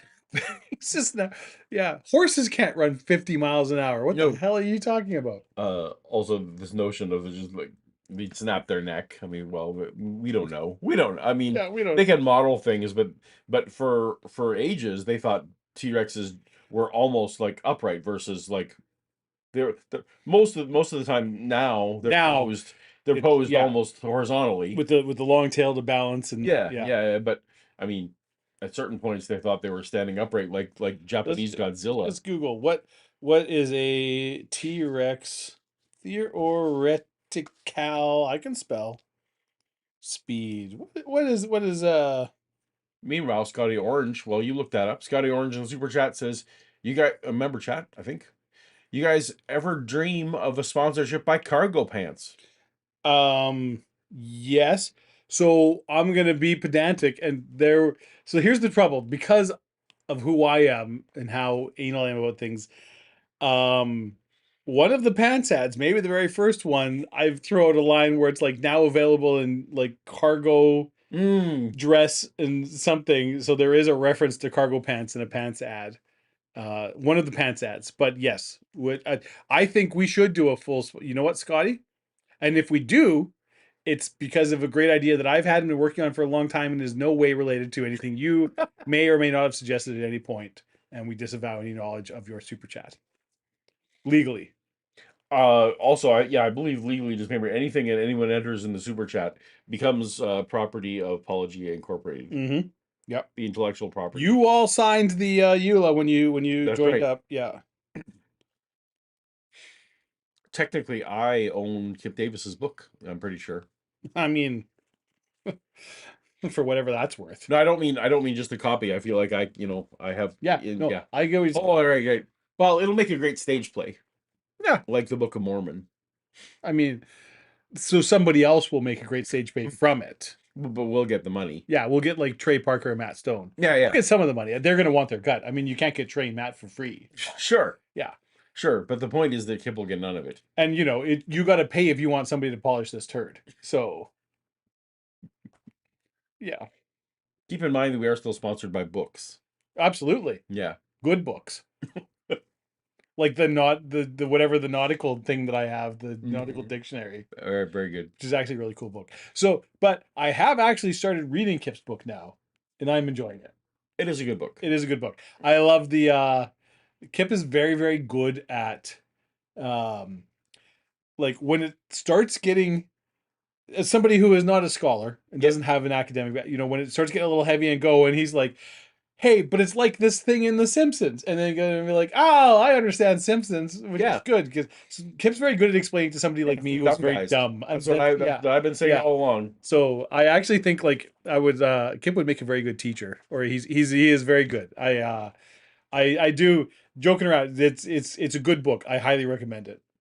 Indeed. And I'm not just saying that because, Kip's my buddy and we've gone drinking together. It's actually a good book. Yeah, and he has compromising pictures of you. They're not compromising. Well, I see. Yeah, I'm proud. Yeah, I keep saying, Kip, fucking publish those. Put them on your Facebook. Tag me. Tag me. Yeah. Yeah. All right. Super chat from Frey Adjacent. Frey Adjacent. So I knew Frey, but I didn't look slightly to the right. And if I had, I would have seen Frey Adjacent. You would have. Paul, I'll ask you, okay? Right. So you can answer this question. Paul, how did I not know that you worked on The Force Unleashed? I love both 1 and 2, along with every Star Wars game. How fitting that my first chat is about Star Wars. So great to finally catch you live. Jamie F. or Jamif. I don't know. Well, welcome, Jamie F. Yeah, there's a lot to unpack here. So Yeah. first super chat. So great that we are also very glad that you're catching us live, and we hope, Frey, that you will, be able to join us, more often and just kind of come hang out. If this is who I think it is, this person is actually you adjacent. Oh, really? Yeah. Oh, well, we can talk about it off You don't stream. know just geographically. Not. Yeah, no, I get what you mean. Yeah. But Because right now you look at us, we're adjacent. thank you for the super chat. So yes, this is you're right. Everyone in the chat will agree. Mhm. I show great restraint and hardly ever mention Star Wars projects. We were playing bingo. We've That been it all- picking it up again. I appreciate that your first chat. Yeah, you caught the one. You caught the one time. Paul time that I mentioned. fucking goes on and on about the time he worked. So yeah, so lucky, one time. lucky/unlucky you. I Not guess. even one time tonight. Just throwing that out there. Anyway, sorry, you were saying. I'm just saying, how lucky for Frey Adjacent that they caught the stream. Yeah, on a night when I happened to. To be fair, it's very rare that you would mention that you worked on like LucasArts of The Force Unleashed, It's because true. usually you won't fucking shut up about what you did for Lucasfilm and the Star Wars movies. It's true. I've done things. I sell hitches. That's important. Trucks need hitches, right? Safety gear, headache racks, safety whips, fire extinguishers. These are the nuts and bolts that make society's wheels turn. How about rear window tint? I do sell rear window tint in various tints, and what's I your can tell tint? you the percentages that are legally allowed in the United States and Canada. And Okay. we're not going to get into it, but I actually know a lot about window tint. See, we're the same here. Yeah, we're the same. What do you think this says? Kritzolazar? I would say Kritzolazar Razlikozerk. Razkalaz. That's quite a Raz- spring on me at this Kalazerk. late in the stream. Razkalazerk. Kritzolazar Razkalazerk. It says, I see you're in the same room. Yeah. Where is that? Wouldn't you fucking like to know? Love what you guys do. Your awesome support. Thank you for that saying that.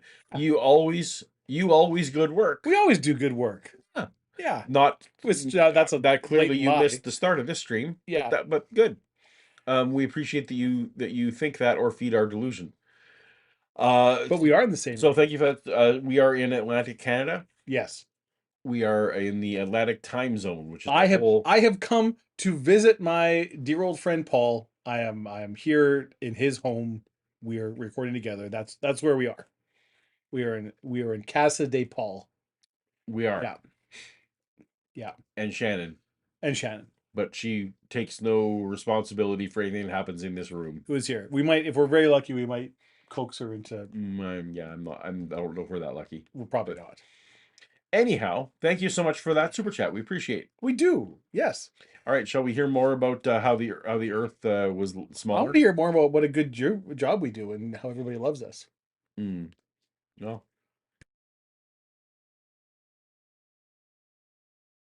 Head would be about the weight of a motorcycle, and bone really can't carry that kind of weight and let it snap around because bone That's is all based on gravity as we understand it today, right? So this debate that happens on television that you're watching can easily be settled.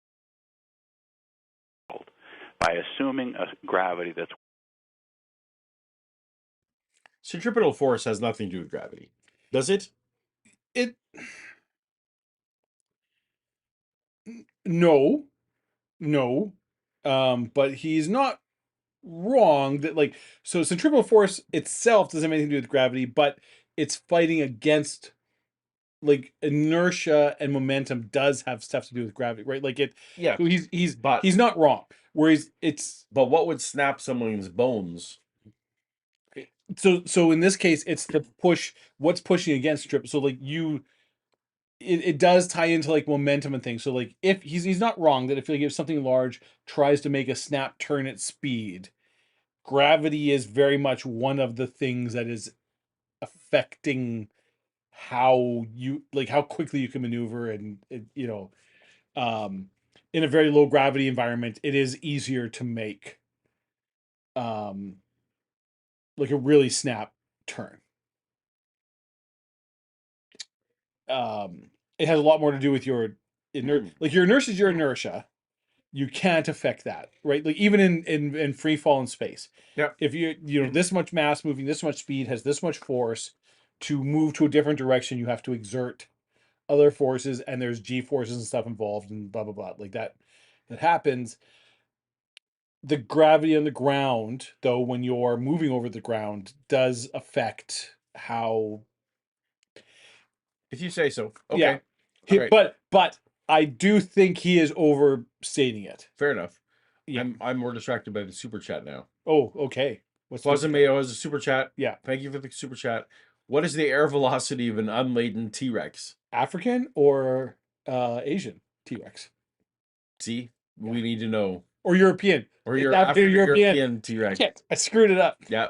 Yep. I've been drinking.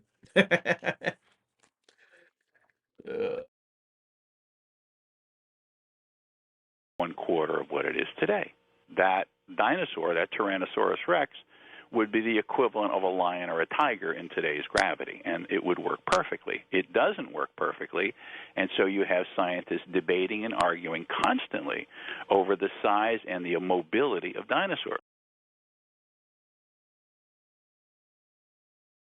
At a quarter less, yeah. Well, that T-Rex would be comparable to a lion or tiger in today's, and then it works. I'm like, wait. Yeah. Are you suggesting that a Tyrannosaurus Rex Yes. is roughly 4 times the size of a lion or a tiger? Because then, Neal, this is where you and I'm not sure the data supports that. Off the top of my head, Paul, I do not know what the current estimates for size or mass of a Tyrannosaurus Rex is. But in my heart of hearts, I feel that they are significantly more than 4 times you greater. have sat in the Royal Tyrrell Museum in Drumheller. It's a fantastic place. And stared at Black Beauty. Yes. A relatively complete T-Rex. Yep. And been dwarfed. Yeah. At the size of it. I would say that is more than 4 times the size of it. That's I've seen real lions and tigers. Yeah, you've also been to the Calgary Zoo. I've been to a lot of zoos. Been to San Diego. And the tigers are, well, maybe slightly larger than you. Impressive. Yeah. A majestic beast, right. I would say. Yeah. But not significantly larger than you. No. And that those T-Rexes, the T-Rex Black Beauty is way bigger than 4 times. Yeah. I would say so. Now, this is all anecdotal. I'm willing to concede that. And maybe Black Beauty is a particularly large specimen. I don't know. But I feel, though, strongly that if you you looked at all of the... I have to know before we go, what are you going to eat those cherries? Yeah, I love the cherries. The best part. I know, you can't have them. Okay. You can eat that bacon? Has anyone ever seen Evolution? You eat that bacon? Yeah, I'm gonna eat it. I ordered it, didn't I? That's what I'm...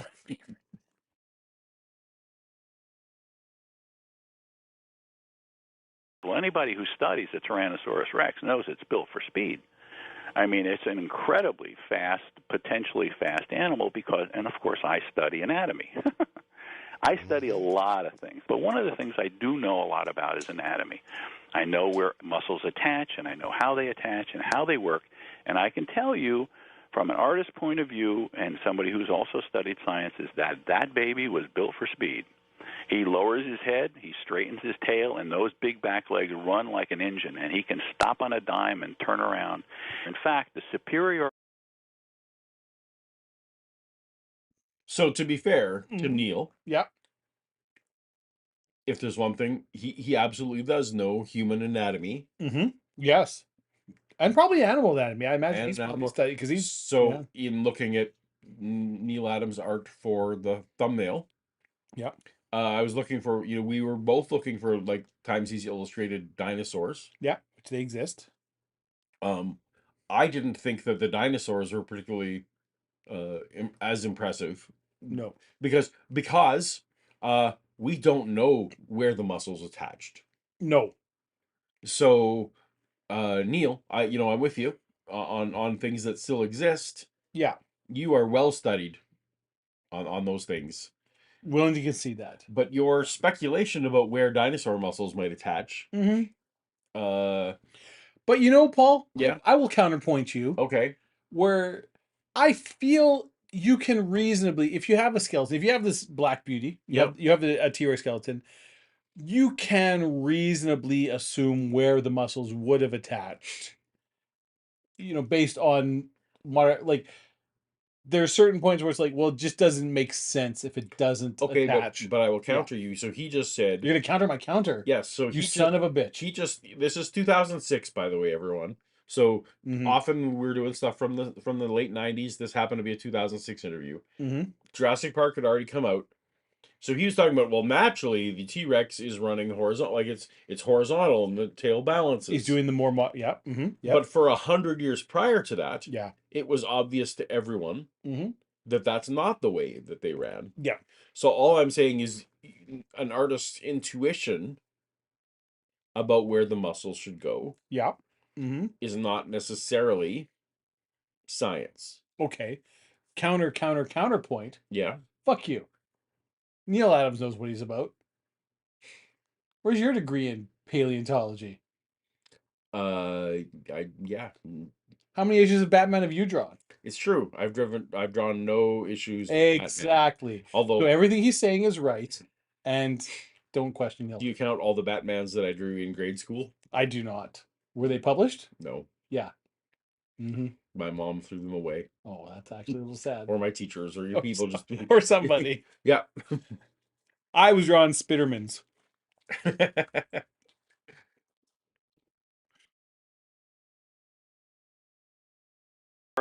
Of the dinosaur in his day was so great that its superiority as a creature is what killed it off. Its superiority is what killed it off. That's right. One of the things you could ask is, what's the difference between a reptile and a dinosaur? Because they seem pretty much the same, and of course they have the same kind of teeth, and they look the same. In fact, if you go to the Museum of Natural History, there's two cases in which there's a dinosaur that is in one case and a reptile in another case. They look. I don't want to which Museum of Natural History for it, but it's like I want to let him finish his point. Oh, I see. Yeah. So saying there's a difference between dinosaurs and reptiles is as insightful as saying there's a difference between horses and mammals. Yeah. Okay. Because dinosaurs are a subset of reptiles. Yes. So I'm willing to let him explain what he means by this. I am too, but I'm just like you're not going to get me with what's the difference between like a dinosaur is a separate clade than reptiles. No, like they're. We have a super chat. We do a super chat, and I didn't realize it, but it sounds accurate. Yeah. Oh, would you like to read it, Paul? Should I? AZ Cat writes, "You guys together is great to see, and I do love yous. Are you aware that you break into song at the same point every show? At some point. Oh, at some point. Yeah. Every show. Toast and toast, nothing else like it. Well, we do. So Paul and I both have this habit. Yeah. I think I have it a little worse, but Paul, like if somebody says a phrase that is from a song lyric or similar to a song lyric, I Yep. will just start singing that. It is a bad Song. habit I have as well. Not a that. Well, It's a habit. it's a habit that not everyone appreciates. Fuck them. No, well, They just don't have the soul of an artist like you and I do. fair enough. Also, it keeps the government from using this in court if we keep singing copyrighted songs. Yeah. Also, we sing them badly enough that the bots can't figure it out. Like, well, I'll be honest. That used to be the big thing, was like if you wanted so that people can't, if you if you're having secret conversations, make sure there's an expensive Beatles song playing Yes. while you're doing that. Yeah. But now some of those audio tools that you can get now completely just strips out the music and say, oh, that strategy from when I'm planning illegal. No, I don't plan illegal things. That strategy when I'm planning secret things. Anyway. What are your thoughts on Tennessee Ernie Ford versus who's the guy that does all the like classic animated bass, like "You're a Mean One, Mr. Grinch"? Shit, I can't remember his name now. And he's very, very famous. Anyways, who do you think's a better bass singer? Oh, I thought you were talking about a legal case. No, I don't know what to talk about. Well, pure fame and lasting, the guy, the Grinch guy has got to have the. I mean, Tennessee Ernie Ford has some pretty, some people say a man is made. Yeah, that sounds like a country singer, and I don't know who that is. You know the song 16 Tons. Oh, yeah, I do know that song. But only, yeah. What do you get? Another day older and deeper in debt. Yeah. That's his, right? Okay. But I couldn't have identified that without your help. Thurl Ravenscroft. That's his name, which is a fantastic name. That's his actual name. Thurl, like Thurl. Thurl Ravenscroft. Ravenscroft. We did that. Like pretty much all of like sort of like the evil bass voices in classic Disney. Mr. Grinch. Mr. Grinch, that was his, yeah. I'm just gonna look it up real quick. This is really, really exciting for everybody here. But some of the things that stink, stank, stunk. Do. So we have a super chat about music. Yeah. Scotty Orange with a very generous super chat. Thank you, Scotty. Please sing the song from Jaws if you can. Okay. If not, another song of your choosing. Can we handle the two notes? Do. Yeah.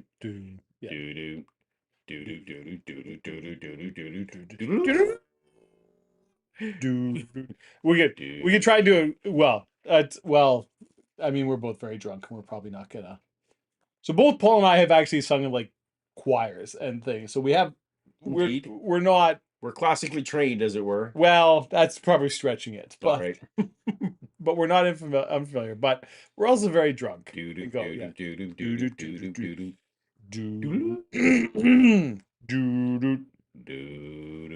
Yeah. Also, Paul can sing deeper than I can. I'm like in a baritone edging into bass. Like I sang bass in quartet and go, but I am not a true basso profundo. I'm not a real bass. Paul actually is. So I can't do the notes that he can do. And also, to be fair, I haven't really sung since the late 90s. So like I have lost. Since they kicked us out of church. Yeah. I've lost a great deal of the range I used to have. Oh dear. We're rolling up the super chats here. Yeah, so we fucked that up, Scotty. No, I feel like we sang. We did. I feel like we sang Jaws if we can. But I'll tell you one thing, Paul. Yep. You're gonna need a bigger boat. Gonna need a bigger boat. Timothy Harmon tried. I don't know what happened there. What? This is member chat. Member chat from Brandon Runyon. I mean, you missed Timothy Harmon's. Well, it's whatever. I didn't. We'll acknowledge that Timothy Harmon did super chat us, but unfortunately, where? Oh, it's right there, the big orange one. You can see it in chat. Oh, where? But it's message retracted. Oh, he retracted it. Yeah. Uh-oh.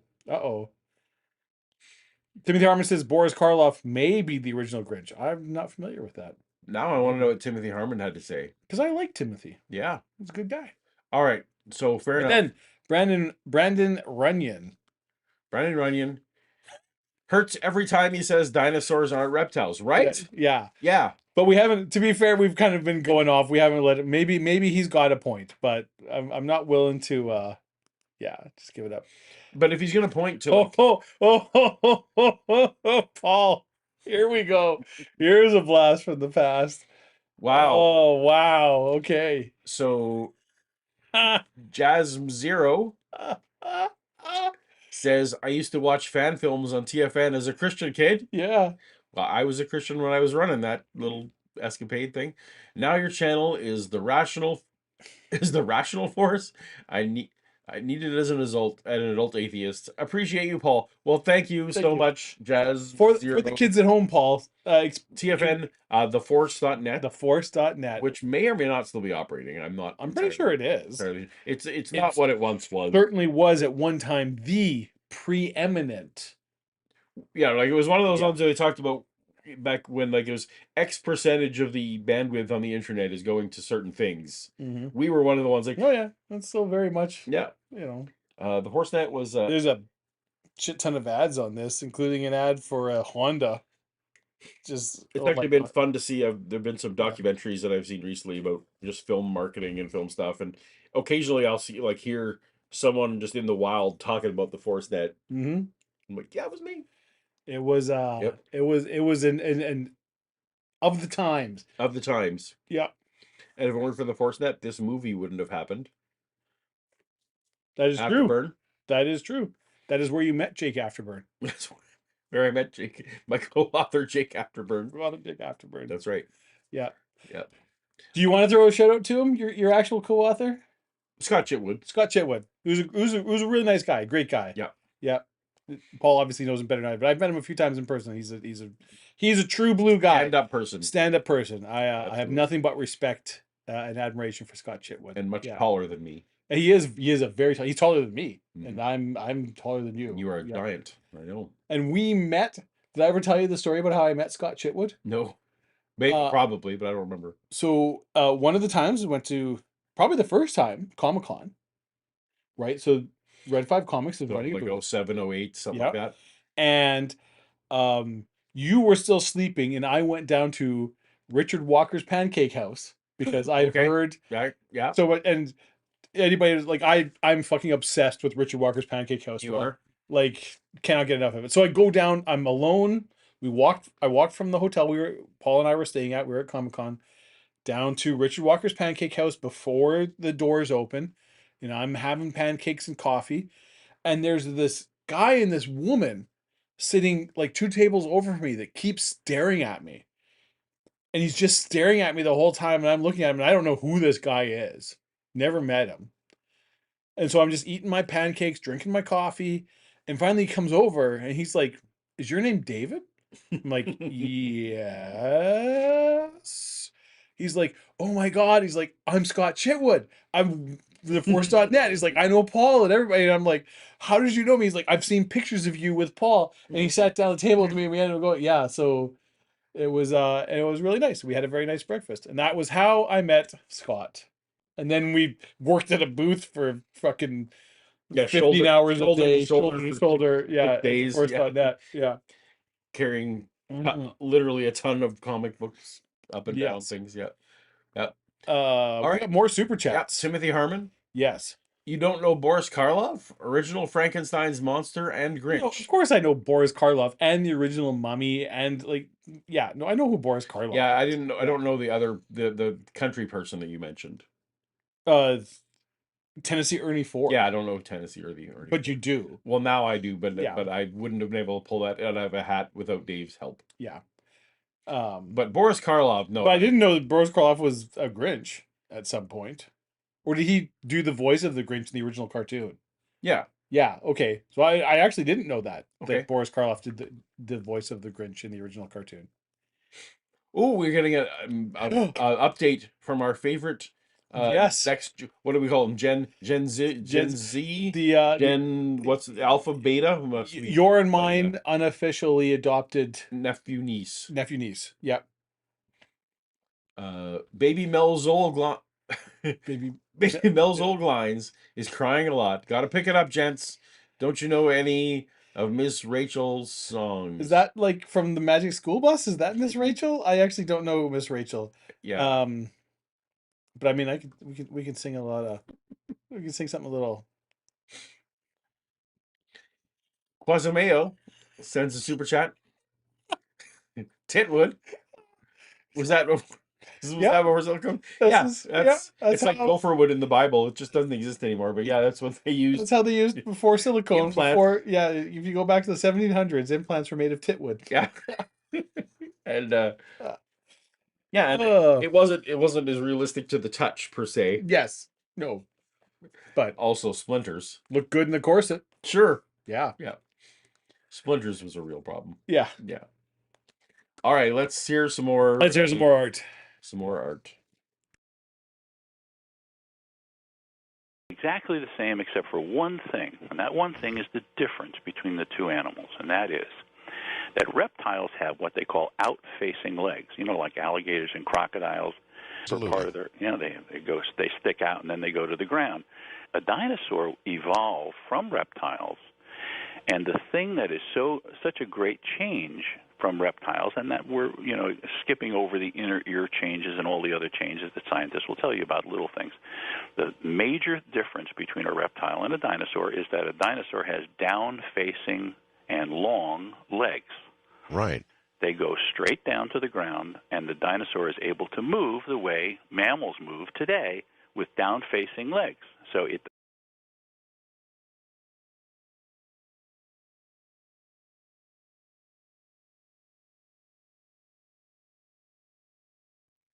I feel you have more to say about the thing.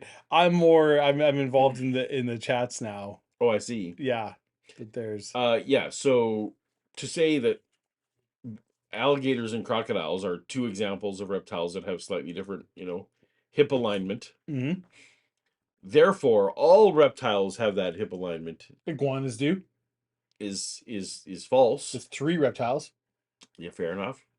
And to say that dinosaurs evolved from crocodiles is not what is posited. Right. Okay. And the one unfortunate thing, Dave, is that one of the hip joint names is named bird hip. Yes, I've heard this bird hip and reptile hip, right? Right. Yep. But famously, it's not actually the ones that birds got. The birds got the other one. Yeah, birds have reptile hips. Yeah. Yeah. So it causes the creationists all kinds of ammunition / confusion. Anyway, no, that again, I stand by my. This is like saying horses have this feature, therefore no mammals should have the feature. What? We got El Diablo, Mexican lager, lime, and jalapeno. Paul. Oh, you've had that one already. I did. I got more of this because That's the Diablo. I really liked the Diablo. Diablo Yeah. is for your colon. Oh, okay. You know what? Just once, Yeah. I would like to have an in-person stream with you Mm-hmm. where you didn't talk about my colon. Well, it's always One next time. fucking time. It's always next time. It's always next time. We'll see. 2 years. I mean, you can put that in the rider. Oh, we don't need any paperwork. Mr. N's must not reference Mr. Z. Yeah. Mr. Z's colon. Also, green M&Ms. Yeah. Yeah. We got super chats. We just do have like super coming chats. coming out the the yin colon. yang. Yeah, it's okay. Oh, wrong one. Hold on. We We got Olivia Williams. Yeah. Miss Rachel is a YouTuber who is very popular with little children. She got a lot of flack lately because she supports Palestinian kids. I feel like that's not a controversial take these days. Maybe, if it is, it shouldn't be. I guess it is. I don't know. That whole situation's fucked up. Yeah, but we won't say one way or the other. But it's unfortunate that Miss Rachel is getting flack. Is getting flack for supporting children who are suffering. It doesn't matter of all children. I think are worth. Yes, unless it's those Canaanite kids, they should be thrown to rocks. Well, because I God, mean, we can all agree that we can all agree the Canaanite children are that will the make my heart. worst. It'll make our heart leap with joy, Dave, when the Just Canaanite babies are throwing the those rocks. worst. Yeah, Yeah. and And Brandon Runyon, why is anyone still super chatting us? I don't understand. he doesn't understand phylogeny. That's the made up word. It's not. It's a real word. That's not. You can't escape your phylogeny, Dave. I know what phlogiston means. That's a like fiery liquid from mythology. That's a made-up country from Risk. That is a made up phlogiston. Yeah. That's just no. That's like from Civilization 6. Yeah. I'm gonna take over this mouse for a second. What are you doing? I'm clicking on this window so it's over top of the window which isn't Oh, I doing see. anything, so I can actually Fair see it. enough. There you go. You do your thing. This is why That's a whole different we screen. can't we work best when we're Separate thousands cities. of kilometers Right. Yeah, or miles, freedom units, whatever, apart from each other. that's right. Yeah. What are we talking about? Dinosaurs?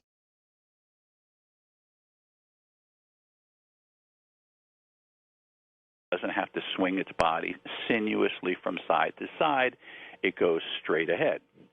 That's true also of the two-legged dinosaurs. They run on two legs. They go straight ahead, and their legs go straight down to the ground. Their legs, if you look at them too, what's amazing about them is they're very long compared to most animals. They're very long, especially small mammals. Their legs are very long, and they can travel great distances. And again, all of this pointing toward less gravity. In other words, for this to be workable, you're suggesting there had to be a lot less gravity. There had to be a lot less gravity, and For different hip types, we have both hip types now. You don't need different gravity for those hip types. I mean, he's trying. I feel like he's trying to say for them to be as big as they were, but yeah, it's he's you're not doing a great job here, Neal. Not doing a great You're job. not selling that everything we know is wrong. But hey, you know what, Paul? Mm-hmm. AZ Cat Has a question for you. close personal friend. Did Dave bring beer collection with him on a plane? No, that would be foolish. The beer that I can get back where I'm from, I can get anytime. I have purchased many, many beers that I cannot get where I'm from, so that I can sample the local delights, as they say. So in the unlikely event that you have some left, Mm-hmm. I think that's unlikely at this point. Yeah, this is where it's not looking good. We got one unopened can. They actually do travel reasonably well if you put them in a Ziploc bag and whatever. But That's we don't have to worry about that. no, that may not come up. Timothy Harmon with a $20 Freedom Dollar 20 freedom dollars. chat. Throwing out a Metalocalypse reference, maybe. Serpentine. Serpentine. Do you know what that's? I don't. That's like, so you run like side to side to make it hard for snipers or people to shoot you. So you serpentine. You can run a straight line. It's very easy to shoot somebody because you can just. Is that a leave. Call of Duty thing? I mean, it's lots of things. See. It's yeah. I'm a pacifist. No, you're not. I come from a long line of pacifists. You're a coward. Well, those are. I'm not saying they're not synonymous. They are. Okay. I'm not going to actually throw shade at pacifists. I'm not willing to take myself on that. I don't play. Not allowed. I wasn't allowed to play the game. Did you watch that? What was the movie? I want to say like 5 years ago. Like the true story of the guy that he was a pacifist but joined the army in World War II and then had the big, like, was it Okinawa or somewhere, and he like brought back 70 people. He kept going out into the battle zone and bringing back. He trained as a medic. And I don't know the movie, but I know there's lots of stories like that. Yeah. So this is a true story of a real guy, and he won like. I can't remember if it was the Golden Cross, the Cross of Medal of Valor or whatever. Medal of Valor or what it was. But yes, like he basically kept going into fire and picking, wounded soldiers up and bringing them back. And it was like climbing a cliff and doing this. Like it was actually a really good movie. Yeah. It's my understanding. Yeah. If I can believe the reports from my great uncles. Yes. That as in Canada, if you were a conscientious objector, you didn't get out of going overseas. That wasn't like you still went overseas. Right. You just got different jobs. Yeah. They didn't have a gun in your hand. Yeah. I believe in You can still serve, but not right. I have believe to, in other yeah. countries that conscientious objector may well mean that you did a home service thing or whatever. But so there were lots of stories, at least in the Canadian Army, of people who were conscientious objectors who had Yeah. end up doing heroic things, and Yes. that was great. You could potentially even be in harm's way, right? But Right. just like, And I believe yeah. if I'm to believe how it was told, it was that they didn't want people jumping on the conscientious objector bandwagon. Right. There's just a way to Just get a out way of. to get out of it. Yeah. So yeah, so it's just like, well, you're still going. Well, and the reality is, it's like there are lots of jobs in the military where it's like, yeah, you don't have to have, like, somebody has to cook meals, Yep, somebody has to exactly. repair All those things. machines, somebody has Yep, like all these things that don't involve directly exactly. taking the life of somebody, but still. Yep. Yeah. So my ancestors were involved with like World War One and Two, just Mhm. not yeah, not on the front lines. So are mine, just not on our side. Well, there's also that. You know. So of course, yeah, the Mennonite community, which spoke German, literally spoke German, Yeah. may have had something to do with, yeah, this conscientious objector stuff doesn't. My ancestors also spoke German But because they were right, German. although my ancestors spoke this weird Low German, and I'm not sure they would have been Yeah. useful as translators. My did I ever tell you? So my grandmother had thoughts. Oh, I bet. Oh, did she hate Low German? Yeah, the guttural. In Slum her language. words, translated from German, it was mud tongue. Oh yeah. It was what gypsies Mhm. and whores spoke. Was Mhm. Low German. Yeah, she, it was a different Yeah, time. it's a Yeah. very subtle and Yeah. nuanced. But she got visibly angry if anyone called that German. Mm. No, 9. It's 9 German. Is not. No, this is not German. This is some kind of bastard tongue that, yeah, the dirt people speak. Am I saying this correctly? Am I saying this correctly? Yeah. Not Yeah. even the beak pigs would drink. Uh, We have Quasamayo. yeah. Super chat. My legs also go straight to the ground. Right? I've got 2 legs, my hips to the ground, That and means you're a dinosaur. when I move them, they walk around. And Also, Quasamayo, if you had been born when I lift them, they climb upstairs. And 100,000 years ago, you would be 4 times the size you are now when because of I shave them, gravity they ain't got hairs. and your straight legs. You and your straight legs would have been. That's how the giants were here. That's how the giants were. Probably the Nephilim. And then yeah, probably. I'm trying to sing Monty Python songs, and you're Nope, I'm just- not having it. you're not having any of it.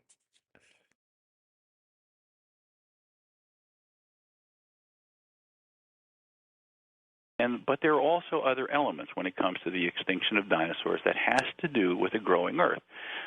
Less gravity is one thing, but having an Earth that's different than it is today is very, very important. For example, on this Earth, we have what we call seasons. Northern part of the world gets very cold, while the southern part of the world gets very warm. In the ages of dinosaurs, it wasn't quite like that. Well, you have to ask the question, how is that possible? If it was the same size Earth, you pretty much have the same season. But no. There was a difference. There was a major, major difference. And that major difference made that dinosaurs roam the whole Earth, whereas reptiles just stayed around the equator. In fact, reptiles still stay around the equator. You get your alligators and your crocodiles and the large lizards. Essentially live. That's just patently false. That's just nonsense. Reptiles mostly stay around the equator. What the fuck is he talking about? No. No.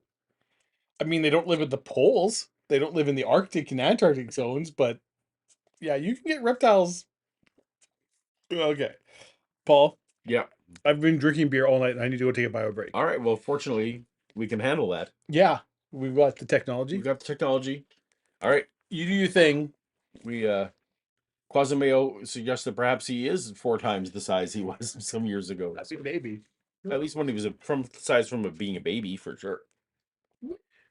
All right, here we go. We're gonna listen to some more.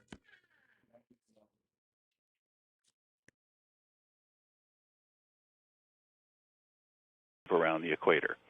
Dinosaurs were able to move north and south on the Earth, all the way up to Alaska, all the way down to Antarctica and further. They dominated the Earth. They were the creatures that conquered the Earth. but they conquered an Earth that had a temperature that was pretty even. And because of this, they took on certain characteristics that made them far superior to any animals on Earth. For example, they didn't have hair because they didn't need it. So, because of the relatively constant, decent temperature, right? Exactly.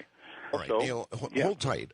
We're here at the bottom of the hour. Neal Adams is my guest, and he is suggesting to us that the Earth at one time was 1/4 the size that it is right now, along with 1/4 the gravity. And I think he's giving us a pretty good explanation about how the dinosaurs were able to survive in that kind of environment, and makes a pretty strong argument they could not have survived in today's environment with today's gravity and, of course, today's weather patterns as well. We'll explore all of this. Thank God for long-form talk radio. I'm Art Bell with Neal Adams. We'll be right back. From Manila, the Philippines. Good day, everybody. Neal Adams is my guest. He's got a very, very interesting theory. Were there some old stories in the Bible, old stories elsewhere?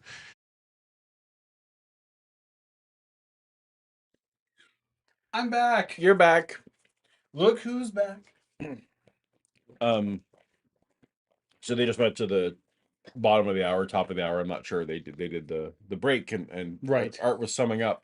But the thing is, Art is summing, and when he said he summed up, the Earth was a quarter of the size that it was now, Okay. and that there was a quarter of the gravity. Right. Okay. And Neal is not correcting him. It's so Neal, I think so. Quarter of the size, but Neal's saying quarter of the mass.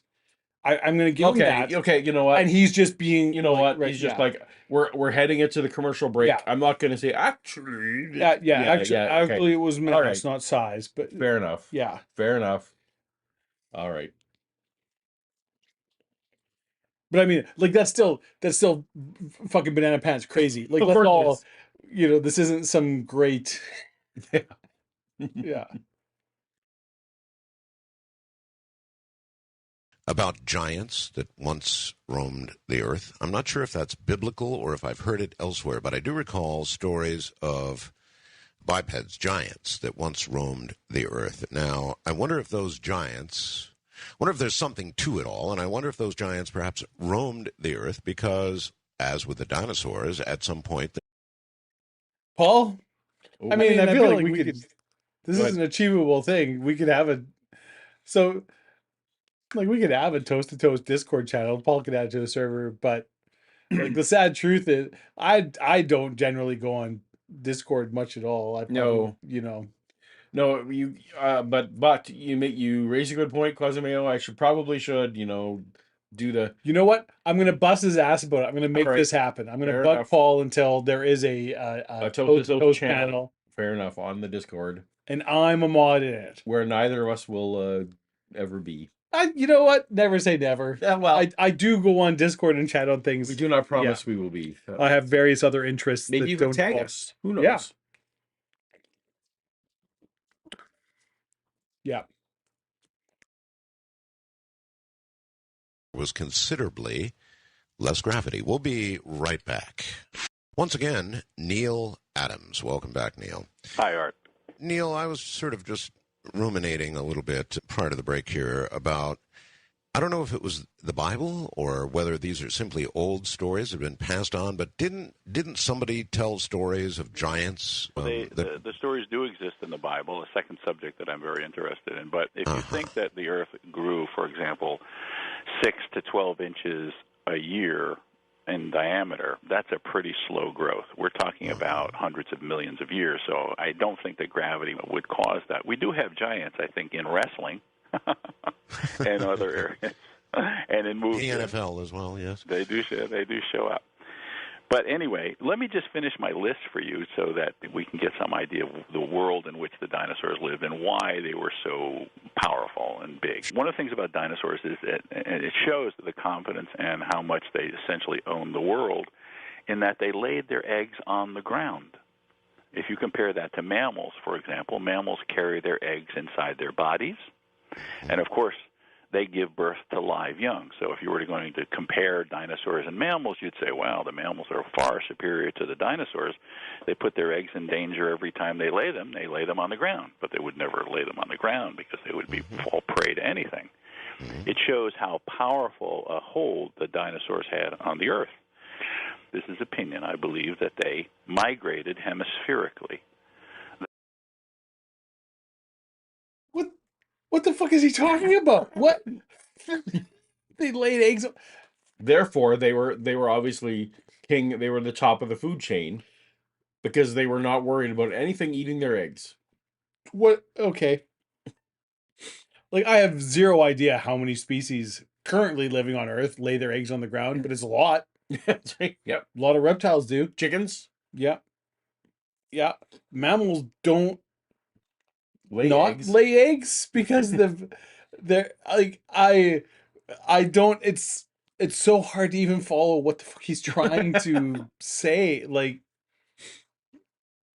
I do agree Yep. that the mammalian well, I mean, there's pluses and minuses to it. Live birth, right? Like, you certainly don't have to worry about some fucking seagull coming along and just eating Right. all your eggs. Yep.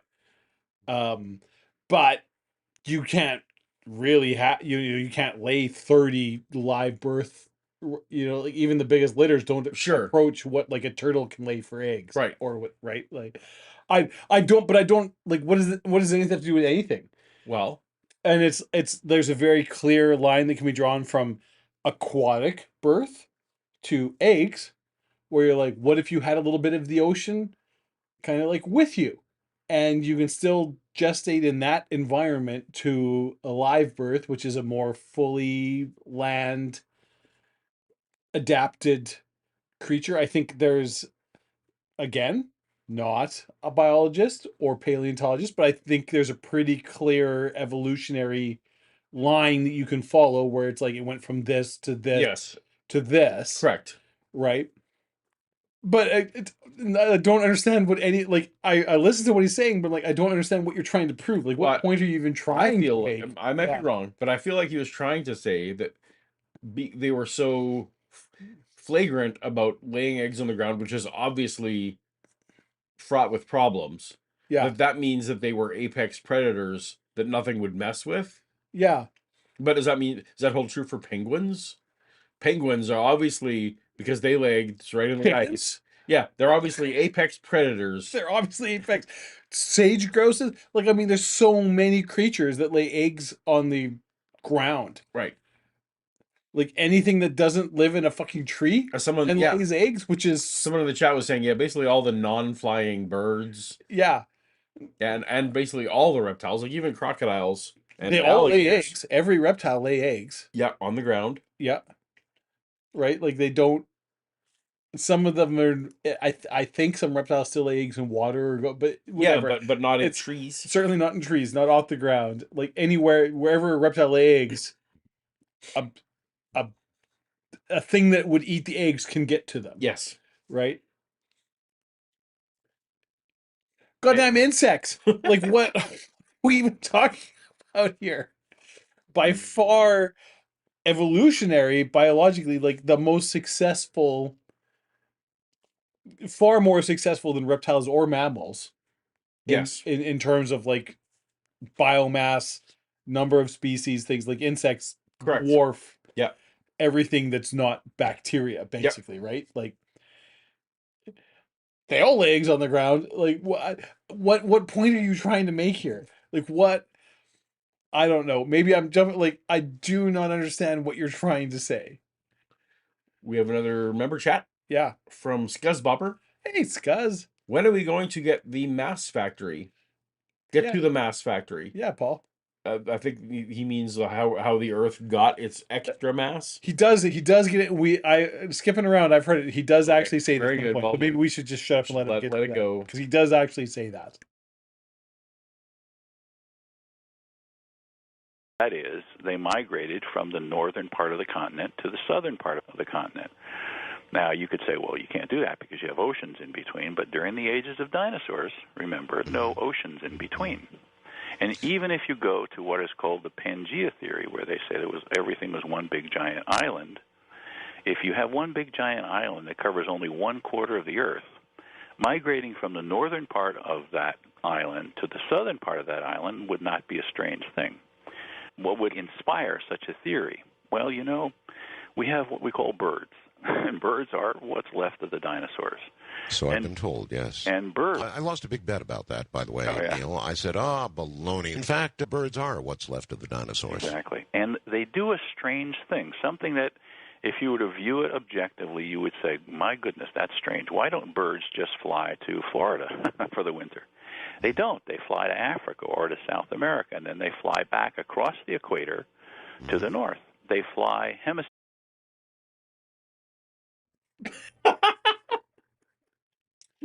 He's unaware of Canadian geese, obviously. Yeah, I feel like there's birds that do exactly that. Yep. Like various species of birds fly to different places. Yep. Some of which are Florida. Yeah, or Mexico, or like whatever. They don't all go to Africa or South America. They don't all cross the equator. No. They absolutely do not do that. Good job, Neal. Monarch butterflies, man, Yes. those guys, they fly to Mexico. Wow. They better have their papers in order. You know what's really pretty, Paul? What's that, Dave? Monarch butterfly. Well, they are pretty. Yeah. Pretty fucking awesome.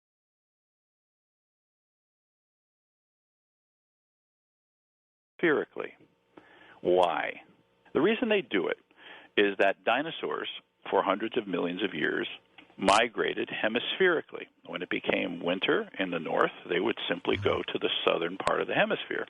Right. When it became summer, they went to the northern part of the hemisphere. Why did they do that? Or how did they do that? Well, it goes right back. So correct me if I'm wrong, Paul. Sorry, there we are. That was on me.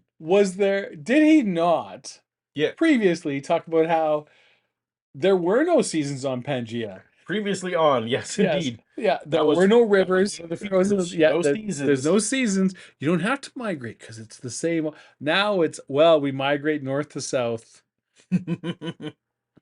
And that's why birds cross the equator.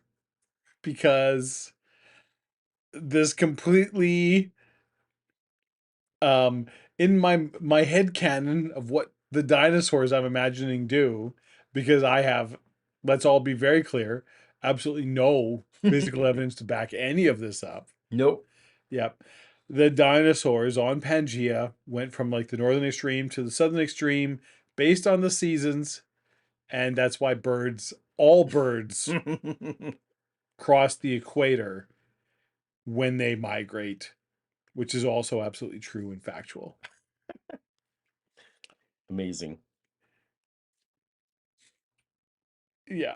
I need to buy a break. Okay. So what do you want? You want me to put it on? I think we should we could let it go as long as you can hear it. Yeah, I can hear it. Because there's a lot. We can just let Neal keep talking. The front part of our conversation. They have long down-facing legs. They could do it. How did they get those long down-facing legs? In other words, the difference between reptiles and dinosaurs is that reptiles really just hang around the equator. Dinosaurs have these long down-facing legs and can go anywhere they want.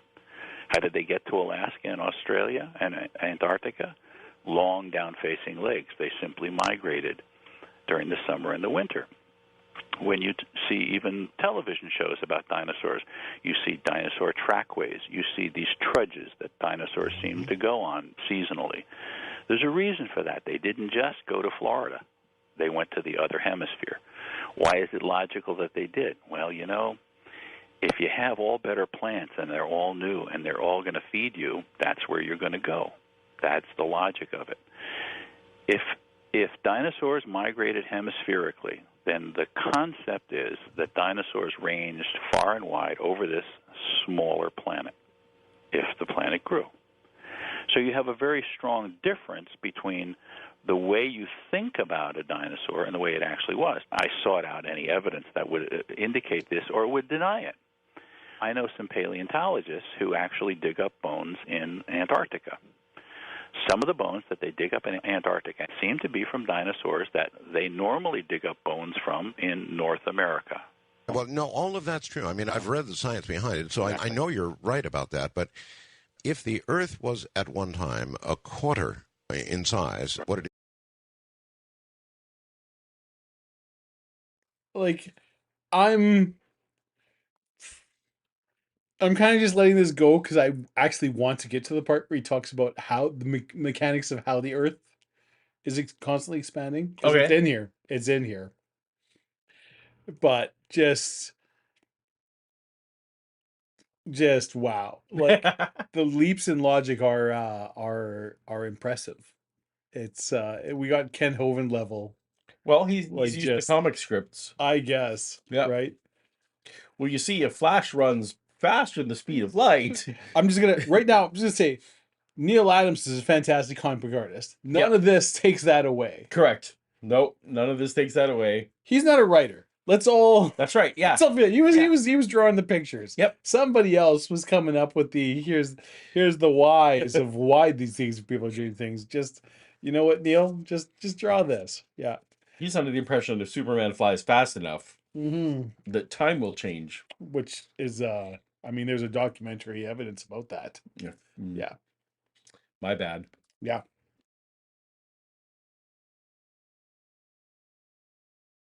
is right now, there ought to be some good, solid science to tell us that, shouldn't there? Well, there is. I mean, right now we're talking about dinosaurs that are 4 times the size of an elephant. An elephant can only walk. An elephant, for example, is structured in such a way that he can't turn his head from side to side without turning his upper body from side to side. Why? Because his head would snap off or his neck would break. You can't be that size. Now,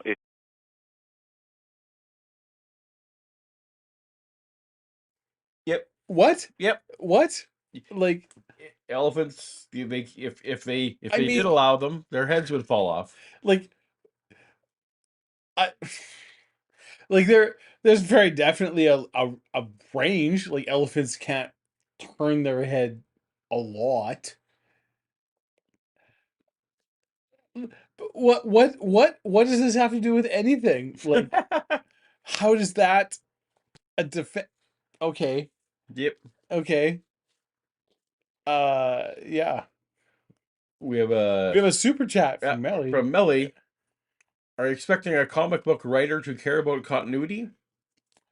I mean, they pay lip service. Depends on the writer. But this is one step better. This is not a comic book writer. It's just an artist. It's an artist. Just an artist. Not just an artist, and actually, frankly, probably the artists pay more the artist may well pay more attention to continuity than the writer does. Depends on the writer. Yeah. But like it's up to the artist to, like, if I put a vase in this frame, then there better be a vase in There better be a vase in this later on. Yeah. Yes. But no, I don't expect to. But yes, traditionally comic books are pretty pretty loosey with their Indeed. yeah. But I feel like Neil just fundamentally doesn't understand how elephants work. He's never seen an actual I don't think he really This is like what was in the history books. So I forget which army. You would know much better than I. One of the armies from the east had some elephants in their.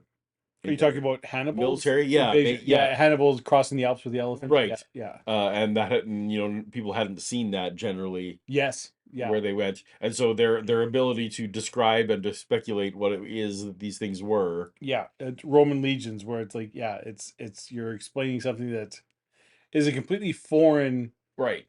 Yeah, scary, and so the thing. The depictions that people were coming up with based on these weird descriptions were not completely accurate. Similarly, like the lions that you sometimes see on the shields. Yes, yeah, or like in the illumination, like the side drawings that monks are doing of manuscripts, where they're getting descriptions of these beasts, and what they draw is Yep.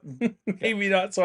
But that's because it's like someone's just telling them, hey, there's this thing, and it's probably like, if we're being honest, probably like fifth or sixth hand Sure. accounts. I'm So just saying that might be what's happening with Neal. it could be what's happening with Neal. Somebody told Neal hasn't seen an elephant. I've seen an elephant, but let me tell you, if an elephant turns its head, its head's gonna Fall snap off because of gravity. Okay, Mm. but not those brachiosaurs. Oh my God, they can turn their heads. They can turn their heads this They're way. spinning. They can turn their heads that way. Man, and this way, that way, this way. They both ways. Practically a swivel. They swung both ways. They're That's- famous for it. Mhm. Famous for it. Yeah. Olivia Williams with the super chat. Thank you so much for the super Yeah. chat. He seems to never have heard. He seems to never have heard elephants' charges. Yeah. Well, elephants do charge. Yeah, They do. Yeah, Yeah. he may not be aware that they absolutely, and their heads don't. I've never seen a video of an elephant charging where the head just popped off because they're so fragile and delicate at the end. Because I think elephants can run at like 25 kilometers an hour or something. Something like that. Whatever that is. But also when when they're not slow. when they smash into something, they don't Yeah. just fall apart. No, like they can get a pretty good Yeah, head of steam under them. they're not quite hippo level of steadiness, but you don't want to f with elephants. You know, Like if you you live do. in a place where elephants live, Yeah. you leave the elephants well alone because they can be very dangerous. Exactly. You study all of science. You learn certain things. For example, you can't build a building over 10 stories tall with stone and wood. It'll collapse. You need iron and steel. In fact, that's how we got tall buildings. We got iron. Maybe. Like how you can. It's just it's hard. It's expensive. Like he's not wrong that the stone is a very bad. Like how tall is the Great Pyramid of Giza? I feel like it's more than 10 stories tall. Or there's in Romania, there is no theoretical limit. It's just you start getting to the point where it's like it's exponential, like your base has to be right. But like there's no reason you can't have a structure taller than 10 stories. That may be a practical limit, perhaps for it very much starts getting impractical. Like he's not wrong, but I'm just looking up. So the Washington Monument is the world's tallest stone structure at 555 feet. Yeah, that sounds like more. The Great Pyramid of Giza is 451 feet. Right, and what's a story? 12 feet, 15 feet. Yeah, so these are way more than those. Yeah, more than 10. Because that would be like only your 120ish or whatever. 120 feet. There's yes, there's either way. He's not I guess we're being a little pedantic. He's not wrong. Like you start getting to the point where it's like the base has to spread out so much more than the it works for pyramids or obelisks. I mean, there is, for example, a practical size of the largest wooden ship that anyone's been able to pull off. Like, so no one is going to go out and say, well, it's impossible that any wooden ship in the future couldn't be a meter longer. Yeah. It's just that for practical purposes, so far, the best, longest wooden ship we've done. And then now we have materials that actually makes it so much easier, so why bother? Yes, you can do it so much better with iron or steel or titanium. Right. Why would you do this? Or as the AI said, like Mount Everest, right? That's stone. Yep. That's higher than 10 stories. Oh, yeah, that's a good point. Yeah. Now, it's not a straight up and down office building anyways. And neat ways. I guess no one's stolen your poster yet. No one's stolen. Thank goodness. Yeah. I've got my D&D modules. I've got my Storm, Lightning, and Thunder. Yep. Big Trouble in Little China back there. You're paying for a lot of electricity, though. The lights are on for no good reason. I don't. I see your landlord is paying that power bill right now. Yeah. Very good.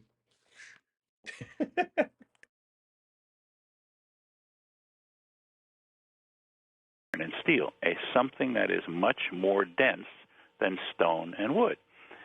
Bones, the bones of dinosaurs that are 5 times the size of our animals today, are equally as dense and no more than the bones of animals today. Well, that's a scientific proof. Probably not, because what happens is people in one science rarely study the facts in another science. So a geologist isn't necessarily going to go to paleontology and medicine to get facts to bring back as their evidence, or even go to physics and bring it back. As a matter of fact, not only do they not study other sciences, they actively do not study other sciences. It causes some sort of problem with their own theory. Let's go one step further. They don't even... I mean, so cross-discipline, I do feel like, I am not an expert in any way. The cross-discipline stuff is sort of a 30, 40-year-old, now is now much more encouraged and done. But yeah, to say that no geologist has ever talked to a paleontologist.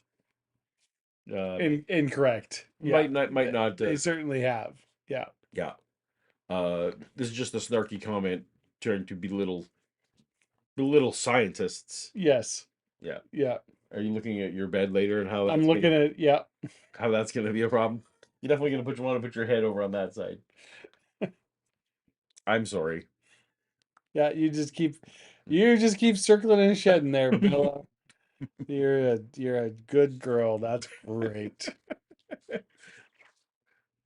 This is what Dave does for all of you. The sacrifice he makes. Speak the same language. You notice that the language I'm speaking to you is regular English? I could have fallen for the trap as I was studying for this of learning all the really complicated words and the Latin and the 6-syllable words. I don't do that. For example, when I talk about rifts in the ocean, I call them pull-aparts. Pull-aparts. I call them pull-aparts because people understand that.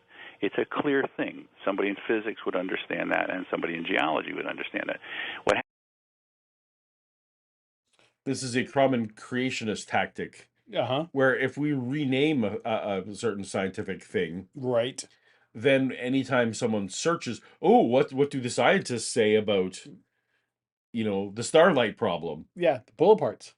Yeah, what do scientists say about the pull-aparts? Well, no one has refuted the creationist argument about the pull-aparts. Yeah.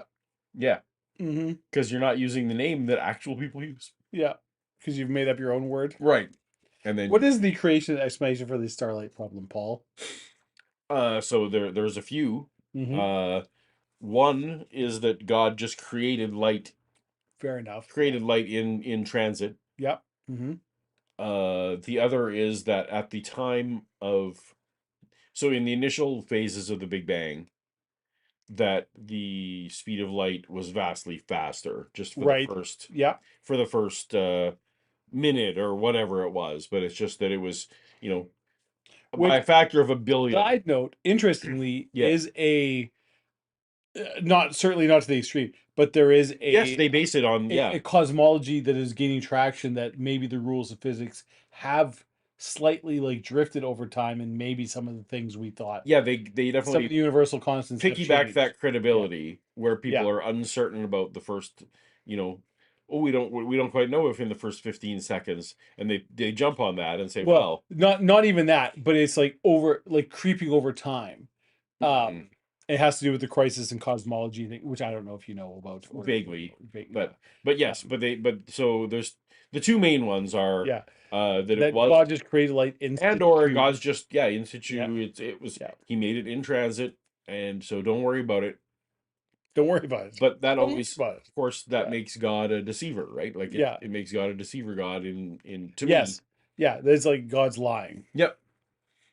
I was actually thinking about this as I was walking Bella today, because I was listening to a thing that was mentioned evolution, and if indeed, like human chromosome 2 fusion and or endogenous retroviruses, God just made it look like that. Right. Well, why? Why did he do that? There's no reason to make it look like Hmm. it wasn't God, right? Yeah. So are we testing faith here? What's happening? Oh, and the answer to your question, Quasmeo, is Paul always has. He has a number of cameras set up in my home. Yeah. For he tells me market research. I don't even know what that means. Apparently, it was in the deal that I signed when we first agreed to do this stream, and now there's not much I can So do it's about it. market research / liability. It's a very like look up the Big Brother contract you signed if you go to Big Brother. That's essentially what I signed. Yeah. So Paul kind of owns my likeness in 24/7. life. Yeah. Um, What I he don't does, really want to get into it on stream, but it's right? actually So it's what Dave does in the mhm, privacy of not his house or car. yeah. Also, privacy is a misnomer because Yeah. So when you are, say, it doesn't exist for me. well, no, I can't, like when So I am you're now legally a commodity, and a lot of the rights that would extend to like a human being don't longer extend to me because I am in fact a corporate product owned by Paulogia Inc. right, much like a cell phone Yeah, much like a cell or phone, a printer or a shoe. carbon paper, whatever. Yeah, Yeah, Dave is a wholly owned subsidiary yeah, like a yeah, entity of yeah, uh and so just like obviously if I'm wanting to put a security camera on my inventory of my yeah, goods, yeah, right. Dave is in this case Mhm. good, Yeah, yeah, and it would be irresponsible to the shareholders of Paulogia Incorporated yeah. Which are largely pants. 75% to are not pants. to Yeah, not take care yeah. to be monitoring at all times Uh-huh. All times. what he's doing and saying. Yeah, uh at this point your thoughts, it's not in the contract, but at this no, point just practical limitations means yeah, that your thoughts are your own, yeah. Because the technology does not exist right? yet. Yeah, If and when yeah, such technology comes available that we can read your thoughts, that is covered in the contract. yeah. It's one of those things, any technology in the future, to be developed, Hmm. uh Streaming rights. He owns the streaming rights. I own streaming rights. Yeah. So the only F thing where you see, toast to toast, Uh-huh. Yeah, again, that is more, we consider that to be a backup. yeah, That, for all legal purposes, is a backup of the recordings that yeah, happen at Dave's place. yeah. So don't come in there with any kind of nefarious, just because you have $15.99 a month. I mean, if you want to help us back, so what we do appreciate when people help back up. The only F is a form of backup, but Yeah. if the subscribers help back it up and put that up on like torrent servers or And whatever. apparently this is in perpetuity. So, Indeed. like, I guess the takeaway here is read, like, take the time to read No, what you're all we're saying signing. is protect your assets. I didn't read what I was signing. And Protect your ass and protect your assets. yeah, Sometimes those are one and the same. he doesn't protect my ass. We Let me do. tell you about some of the alternate revenue streams for Paulogia. Again, those are just backups. Uh-huh. Yeah. Back right up. That is the name of one of the Mm-hmm. monthly things we've done. For sure. Mm-hmm. Mm-hmm. Backups.com. Yep. Backups.jp. Don't worry about it. So Scotty Orange very Mhm. kindly sent 5 Paulogia Live gift memberships. Why? That means that people will be able to join into the The Black Black Box Club. Club. Oh my goodness. So I'm looking, make it rain, people, members of Make the it Black right. Box Club. Black boxes and our bellheads. That's right. This is very quotable. Yeah. Protect your assets. Yeah. Yeah. Everybody, Yep. just keep that running forever. That's the lesson. Forever. Yeah. All right, time to listen to more dinosaurs.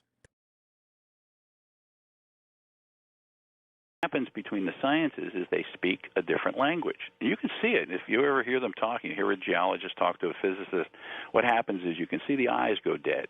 And this guy over here, because 2 sentences in, he doesn't understand half the words. Even though he's a brilliant scientist, he doesn't get it. And I will say, in fairness, Stephen Bauman, dear friend Yeah. of the channel, Yeah. love him when he talks about geology. You kind of just, your eyes go a little cross. I cannot help. Yeah. If I could animate the Paulogia to I have the eye roll and or a nap. But You a classically trained physicist, that's right. have a hard time. Mm-hmm. So geology, I agree, is a rough one, but yeah, that actually doesn't jive with what I am familiar with in terms of.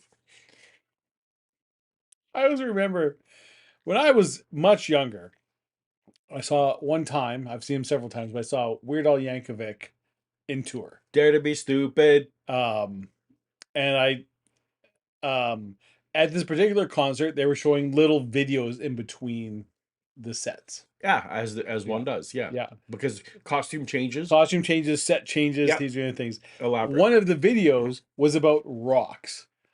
And it was like done in a faux like school film thing, educational Right, format. right. And one of the lines in there was, while like different rocks, some people study rocks for a living. And then there's like a 3-second beat and then just whatever. So just the most dismissive. Like, some people study rocks for a living. Whatever. Whatever. Yeah, moving on. That's all you need to know about rocks and geologists right there. I guess if you can't find something better to study. Nickel mines. So gay asparagus, welcome here, first of all. Hey, gay asparagus. Second of all, Yeah. uh, all that black. Yeah. If you mean in the things floating around the screen, that's people who are members of the Black Box Club, which is an exclusive club here at Paulogia Very. Live. I'm not even in it. Indeed. So only members of the Black Box Club get to know the details about the black boxes, so we Yeah. can't reveal any of that. But you're welcome to hang out, and you can find out at your own leisure if you are gifted a membership or if you decide to take the plunge and become a member of the Black Box Club yourself. Step up. Yeah, indeed. If you mean like shirts and my dungeon general lighting that happens in here, Yeah, well, Paul only that's a owns character one color of.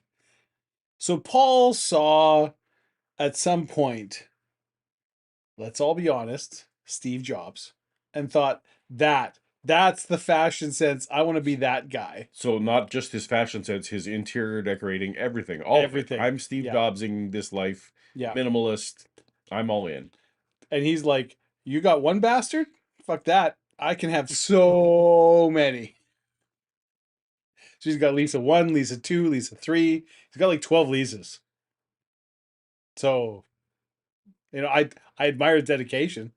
Lisa needs braces. Lisa needs braces. Dental plan. How many black t-shirts do you think you own? Oh boy. So in rotation, I would say I have 20. So is that the same as saying you own 20 black t-shirts? No. Okay. So Which is the question. I have some out of rotation. I don't even want to get into what that means. So what that means is that they're Oh, they're well, here we go. aspirational because Yes, they're aspirational. Okay. they don't Yeah. they maybe don't fit as well as they once did. Okay. So Yeah. they're So I have a handful of, just to remind myself. Yeah, of the body shape you at one point had. I Right. can appreciate Yeah, that. so but I'm thinking like 25-ish. 25-ish black t-shirts. Yeah. Yeah. And I also have black long sleeve shirts. Uh-huh. Yeah. And I have black like turtleneck shirts. Yeah. And I have black sweatshirts and black jackets. And like, so t-shirts is, a guy in Canada can't just survive on t-shirts alone. No, certainly not in this climate. But yeah, Once in a while I'll buy Paul a black graphic tee no. in the hopes that I can like ease him into not being lame, but it hasn't worked You yet. can't force non-lameness on me. I can legislate morality. This is going to be fine. You can legislate Yeah. morality, but I don't think you can legislate lameness. Yeah. So they don't really communicate. And what I discovered 40 years ago was if I'm going to figure out what this is all about and how this works, I'm going to have to study everything. You understand things about force and torque and things like that. If you have a dinosaur that's 4 times the size of, say, an elephant,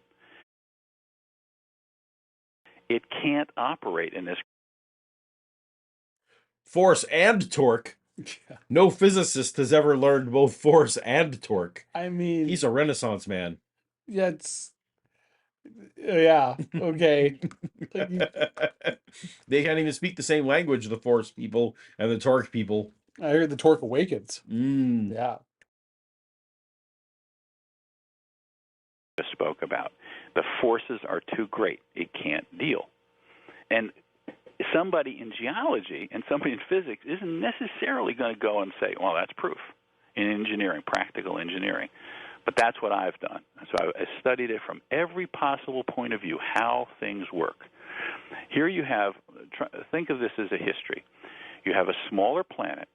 You have no deep oceans at all. In other words, you've gone backward in time and all the oceans close up just the way they say they opened up. What you have is you have shallow seas on the land that are maybe as much as a half-mile deep, in some cases even a little bit more, but essentially the middle of North America is covered with water. The Rocky Mountains don't exist. The middle of Europe is covered with water, and Asia. And so you have shallow seas on the land. But you have the availability for dinosaurs to go wherever they want as they evolve from reptiles into dinosaurs. What is the choice that they're going to make on a smaller planet when the seasons begin to change? As they begin to change, as you move out from reptiles, you're going to have a reason for reptiles to become dinosaurs. So they're going to be more easily chased away. So they're going to go a little bit north away from the equator where the bigger reptiles, I mean, they had crocodilians back in those days that were 26 feet long, drag you under the water and kill you. So you have these smaller reptiles that are moving to the north. As time goes by and their legs get bigger and they become more powerful, they can easily make these treks from the north to the south, and they can go as far as they want. And the reptiles just stay in the middle. They, that were the masters of the earth for about 60 million years, have to turn over the crown to the new dinosaurs who can migrate hemispherically, go from the north to the south. And we find their bones in the north and the south.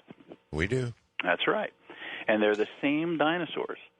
Now, if that is the case, then they are the most powerful creatures on Earth. They have no fur because they don't need it, because they can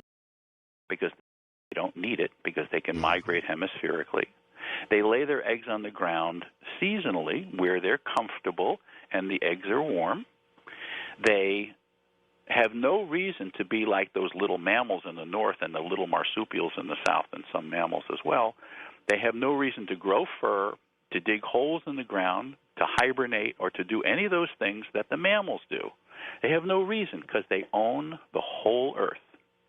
And they will own the whole earth unless something happens to change the earth. For example, if the earth were to grow and continue to grow and the land masses were to break apart and grow mountains. All right. I can buy that theory, Neal, but, there are indications, I believe, that the dinosaurs became extinct very quickly, and the process you're talking about would be a very, very slow process, right? I would have to give you a number of names that you can call and check and to discover that. For example, rather than give you For example, your thoughts so far. Oh, well, my thoughts. So, I mean, cuckoo bananas, but obviously, we find what? obviously we find all kinds of fossils in both the north and the south. Mm-hmm. Yep. Supports what he's saying so far. Yep. But he also seems to have no idea that dinosaurs were a different size, because as soon as you have one small dinosaur who can't, in a handful of steps, right, bound from the north to the southern region, okay, then all the animals are in the same boat, as it were. Okay. Yeah. I'm just gonna.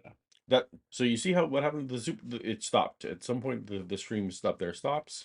And so this last super chat is not in the queue, and I should have refreshed. Oh, really? From the Olivia Williams Yeah. / Brandon Runyon? Yeah, so sometimes it just stops. So then I need to refresh. Interesting. Anyway, so these two super chats we will just have to read without putting on screen. But anyways, Paul, yes, Dave. Olivia Williams, longtime friend of the show. So not only it got more mass somehow, but also a lot more water. Where all that come from? An excellent question, because he seems to think that because the landmass is smaller, Yeah, that it's no problem for the overall surface area of the planet to be smaller. yeah. Yes, he doesn't seem to care about where the new water comes from. Yeah, so like in theory, because he does go on to explain where the new mass of the Earth comes from, and there is a, but we're not there yet. We're not there yet. But it doesn't explain where like the new water comes from. So in theory, in his earlier, like the sea should be 6 miles deep if you have the same amount of water that's now being spread out in a much larger surface area. Doesn't add up. It makes sense. But then Brandon Runyon, Paul, has super chatted. Okay. And says it's like the people this show platforms are just making shit up, and this art guy is an enabler. Okay, well that's a very cynical take. Very harsh. Yeah, these are scientists doing science. I mean, this is a comic book artist, but most of the time they're scientists doing science, and all of this is absolutely legit and real, and yeah, indeed. All right. We have a nice porter now. Harsborough Porter. Is that your last one? That is. I have only a case of empty beers. Rut-row.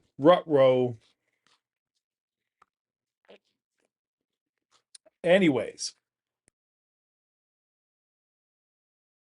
There's a fellow in the museum in Alberta who investigates dinosaur pathways.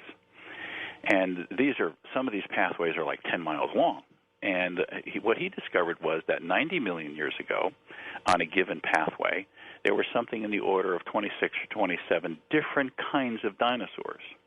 When he gets to the area of that similar pathway, 70 million years ago, those dinosaurs dwindled down to about 12 different types of dinosaurs.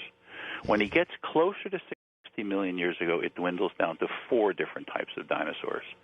So although we may perceive that the dinosaurs died off quickly, and in fact it may have happened, a culminating event or several culminating events may have happened, the dinosaurs were in fact dwindling away. Why? Well, they were dwindling away because fewer and fewer dinosaurs could make that trek north and south. In fact, one of the things that happens is that you get a big break between the north and south relative to the Gulf of Mexico and going into the Mediterranean and Australia breaking off. But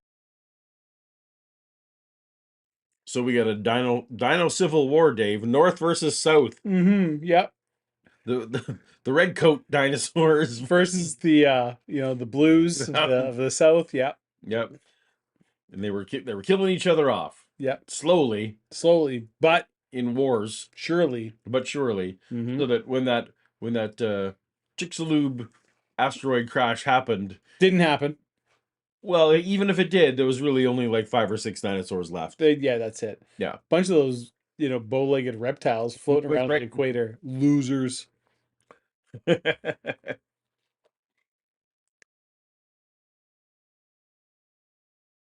But you still have the northern continents together, North America and Eurasia together. So what you do have is you have dinosaurs that manage to evolve thicker skin, hide their eggs better, and actually survive into this time. But what you also have is an evolving mammal population and marsupial population. Mammal population in the north, marsupial population in the south, something that people don't necessarily think about. The marsupials were in the south, the mammals were in the north, and the northern breakup actually made the mammals have a... Look, I want to give him a chance to get to more stuff, but aren't marsupials mammals? It's... no, well, it is, there will be a bit of an academic debate, but it's pretty much either marsupials. It is. It seems more likely to ones that I talked to that marsupials were first, Right.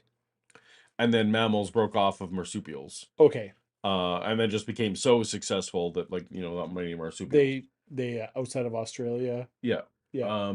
But they are, and let's say I'm getting that wrong. It's fine. You are correct when you say Mm-hmm. it's my understanding that marsupials are essentially mammals, except that they don't lay they lay external eggs, right? Isn't that's the big thing?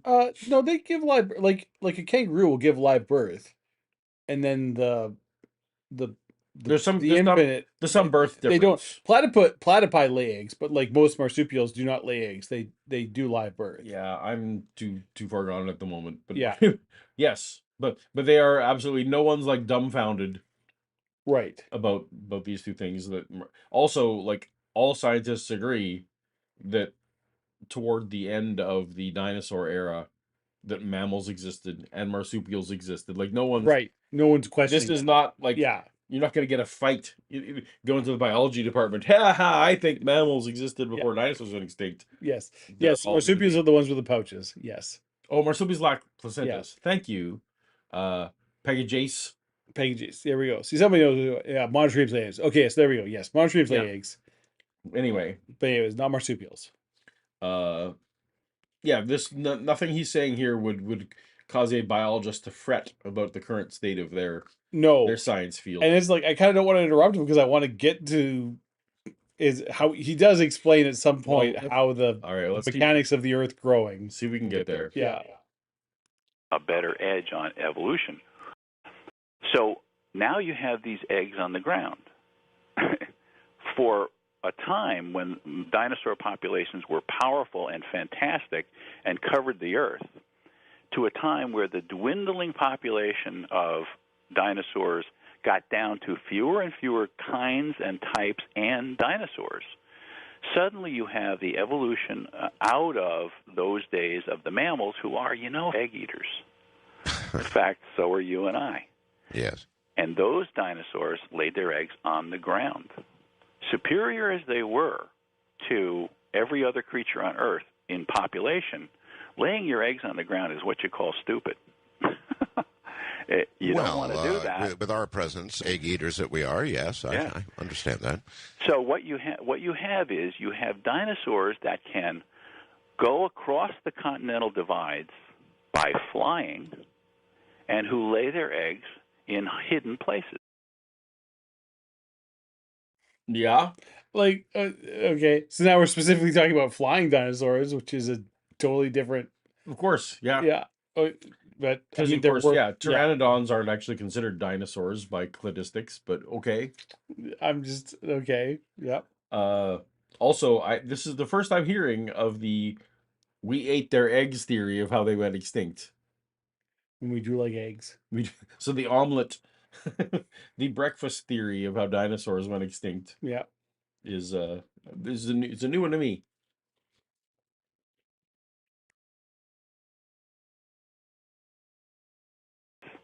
They will survive. Reptiles will survive. It's one thing to say, oh, well, dinosaurs were wiped out by a meteor, but reptiles weren't wiped out by a meteor. In fact, reptiles survived not quite unscathed, but essentially unscathed. So there had to be something about dinosaurs that was affected by some outside force that their advantages suddenly turned to disadvantage. And I don't mean suddenly, evolutionary-wise. 1 year you could take this pathway, and 2 years from then you couldn't quite take that pathway. You had to change your pathway, and your population dwindled. All right, Also, but that does not equal the growth of the Earth in the way that you're talking about it. In other words, it was some other factor, something else that happened. Well, everything is a culmination of aspects. In other words, as the continents broke up, the pathways disappeared. As the continents broke up, the mountains began to grow. Remember what happens with mountains if you don't have any fur. You go up a mountain, you get high on a mountain, you get cold, and you die. Right. The other thing is if you're trapped in the place that you live, let's say it's either the north or the south, you have a disadvantage if you have long legs. For example, if you go out into a field and you see cows, You'll notice that cows will fall asleep at night, especially as the weather gets bad, standing up. Why? Because they have this little tiny tail, and the head has these thick neck muscles, and the head can droop, but it won't fall down. It spreads its legs. A dinosaur has a very long tail and a very long neck, generally, and a head at the end of it. If it gets cold and has to go to sleep, it will lie on the ground. And if the ground is cold, it will die. It can't survive. The advantage of the dinosaurs through their history started to disappear. All the advantages to the mammals through history became advanced.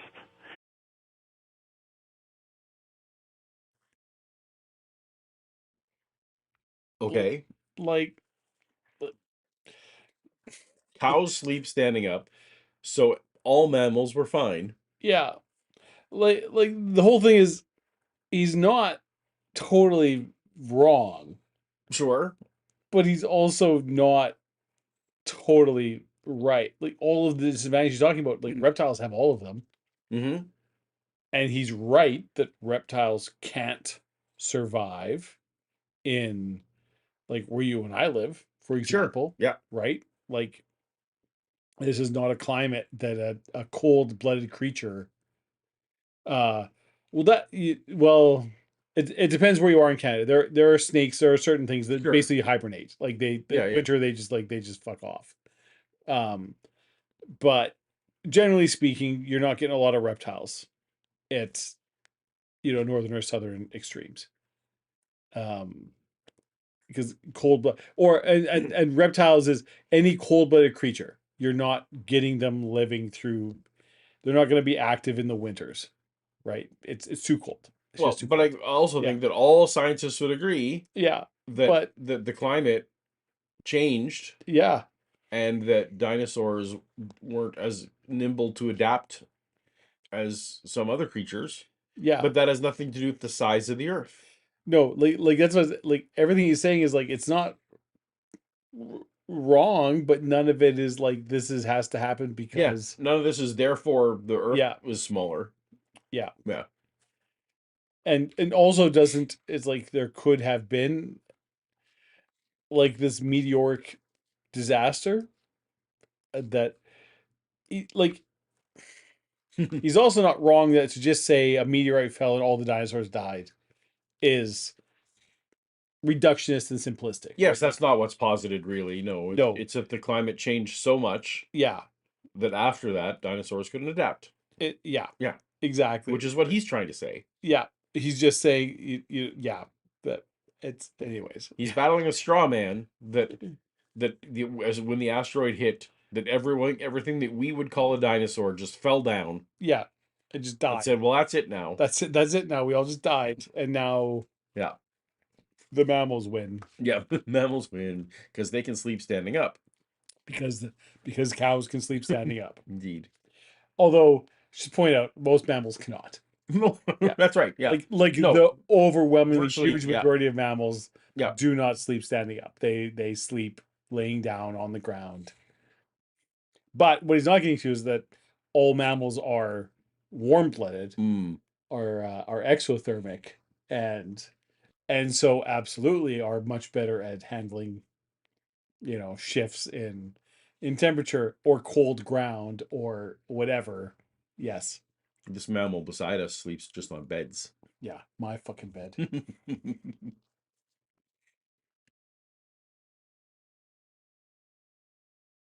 And as one became advanced, the others disappeared.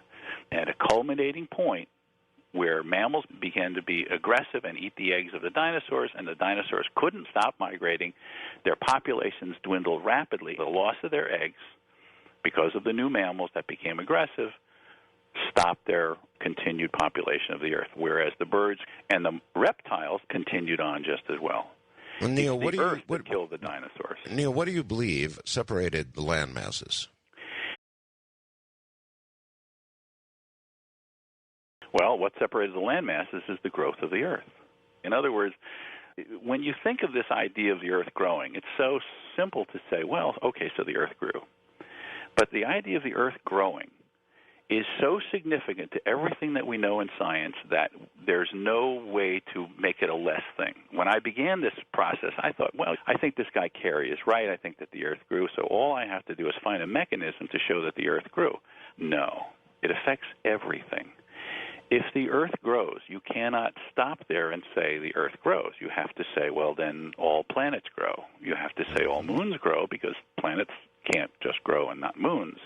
You have to say all suns grow. You have to say all solar systems grow. You have to say all galaxies grow. And in the end, you have to say the universe grows. And then suddenly you're up against the Big Bang Theory. And now you've not only denied Pangea, you've denied the Big Bang Theory. All right, Neal. Why have you denied the Big Bang? Like I'm with him with it, where he's like, okay, so like you logically have to, like, this isn't just Earth. We aren't just, flat earthing where it's like all the other planets are spheres that we can see, but Earth is a flat disk and it's special. He's saying, like, if this is true for Earth, it's true for literally everything. And so you have to make it make sense. You have to resolve this science.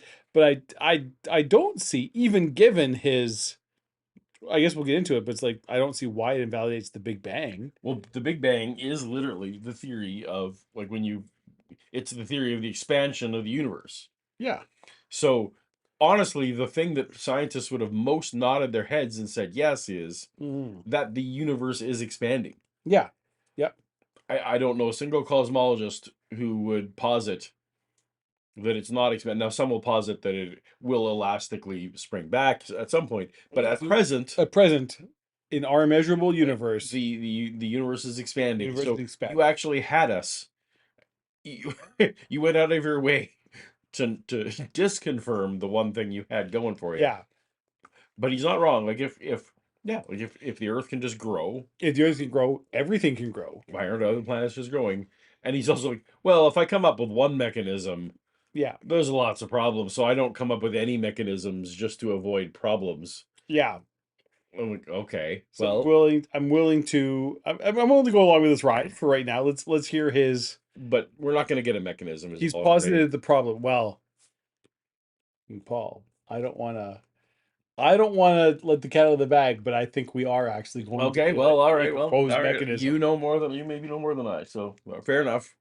Let's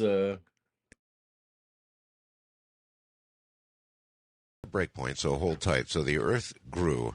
When we get back from the break, all of this does sound really quite reasonable to me, but if the Earth is growing, if in fact all planets and suns and the universe itself is growing, then we should be able to measure that. I mean, we have satellites that are circling our globe now, doing very careful geologic measurements, all kinds of measurements. I think we know right down to the very inch, don't we? So we should be able to detect that growth. I know, perhaps we have. That is a question I'll have for Neal when we get back. This is Coast to Coast AM from Manila in the Philippines. I'm Art Bell. Neal Adams and what he believes is kind of like a new religion that might bring you to your knees if you believe it. I've got a couple of pretty relevant questions coming up in a moment. Listen, if you want to email me, I love getting stories from you that are particularly interesting. I use them on the program, so by all means, email them to me, the weird, the strange, the unusual, the fascinating. I love it. You can reach me, artbell@aol.com. That's ART. BELL at AOL.com or artbell at mindspring.com. That's probably the main one, artbell at mindspring.com. Tomorrow night, Sir Charles Schultz will be the main guest, but in the first hour, Robert Bigelow. Are you kidding me? Charles Schultz was a guest? Apparently. I mean, Okay, he had George Carlin. He had, No, that will be terrible for what we do here. But he had a number of celebrities. But Charles Schultz was the main childhood hero of mine who I never got to meet. Yeah. Because he died. But oddly, like, I ended up going to church every Sunday in the town where, like, just kilometers from where he spent most of his time. But the timing didn't work out. He passed before I moved to California. Anyway, Charlie Brown sucks. Just throwing that out there. I wouldn't have a beagle if it weren't for that. Weird. I know you wouldn't. Yeah. Anyway, yes, he moved to GeoCities after this. That's right. Yes. We have a super chat, Paul. Oh, we have a super chat. From James T. Schulfer, Esquire, Esquire, the third. the third. Almost time for hockey derailments again. Hype. It is. It's upon us. It is getting close. Have you Don't. been following Nope. any of the Nope. hockey Nope. news? Nope. I'm not talking about any of it, or we're just done. How are you going to do when McDavid's no longer an We're- Oiler? Thanks, everybody, for being here. We had a good stream. It was 3 and a bit hours. I have no hope as a Flames fan of anything good happening anytime soon. Thanks for coming. Yeah. Do you have a joke for us? Yeah. The Calgary fucking Flames. The end. I don't see anything I should be excited about this season. Like nothing. It's Kip's not here anymore. Maybe he could pump me up, but I am despondent. We're not talking about any of that, please. We're just done. Yeah, I feel real bad for you. My team hasn't fucking made the playoffs in how many years? It's just, ugh. It's so bad. It's so bad right now. Did you want to do more, or are we done? I kind of legitimately want. How long have we been going? I don't even know. So I'm very 3.5, 3:30. We're at. because he does actually get into the crazy quantum mechanic mechanism that the reason why this happens. Like he actually does get into it. Fine. But we could also leave it. We can leave it for another day. We can come back. Whatever. Because I feel like we're not even halfway through this yet. No, we're nowhere near halfway. And he just keeps throwing out banger after banger. Well, I'm guessing at some point the calls start. The calls start, but I mean, like Neal's he's not run out of crazy. No, We got more. So like we could just move it on. That's a good point, Tom. Thomas Pickard. Yeah, I heard nothing that disproved my your mom theory. That is absolutely right. That is why the mass of the earth is increased. Yep. Because your mama. Because your mama. Yeah. So, we could we'll listen to a little more. Let's do a little.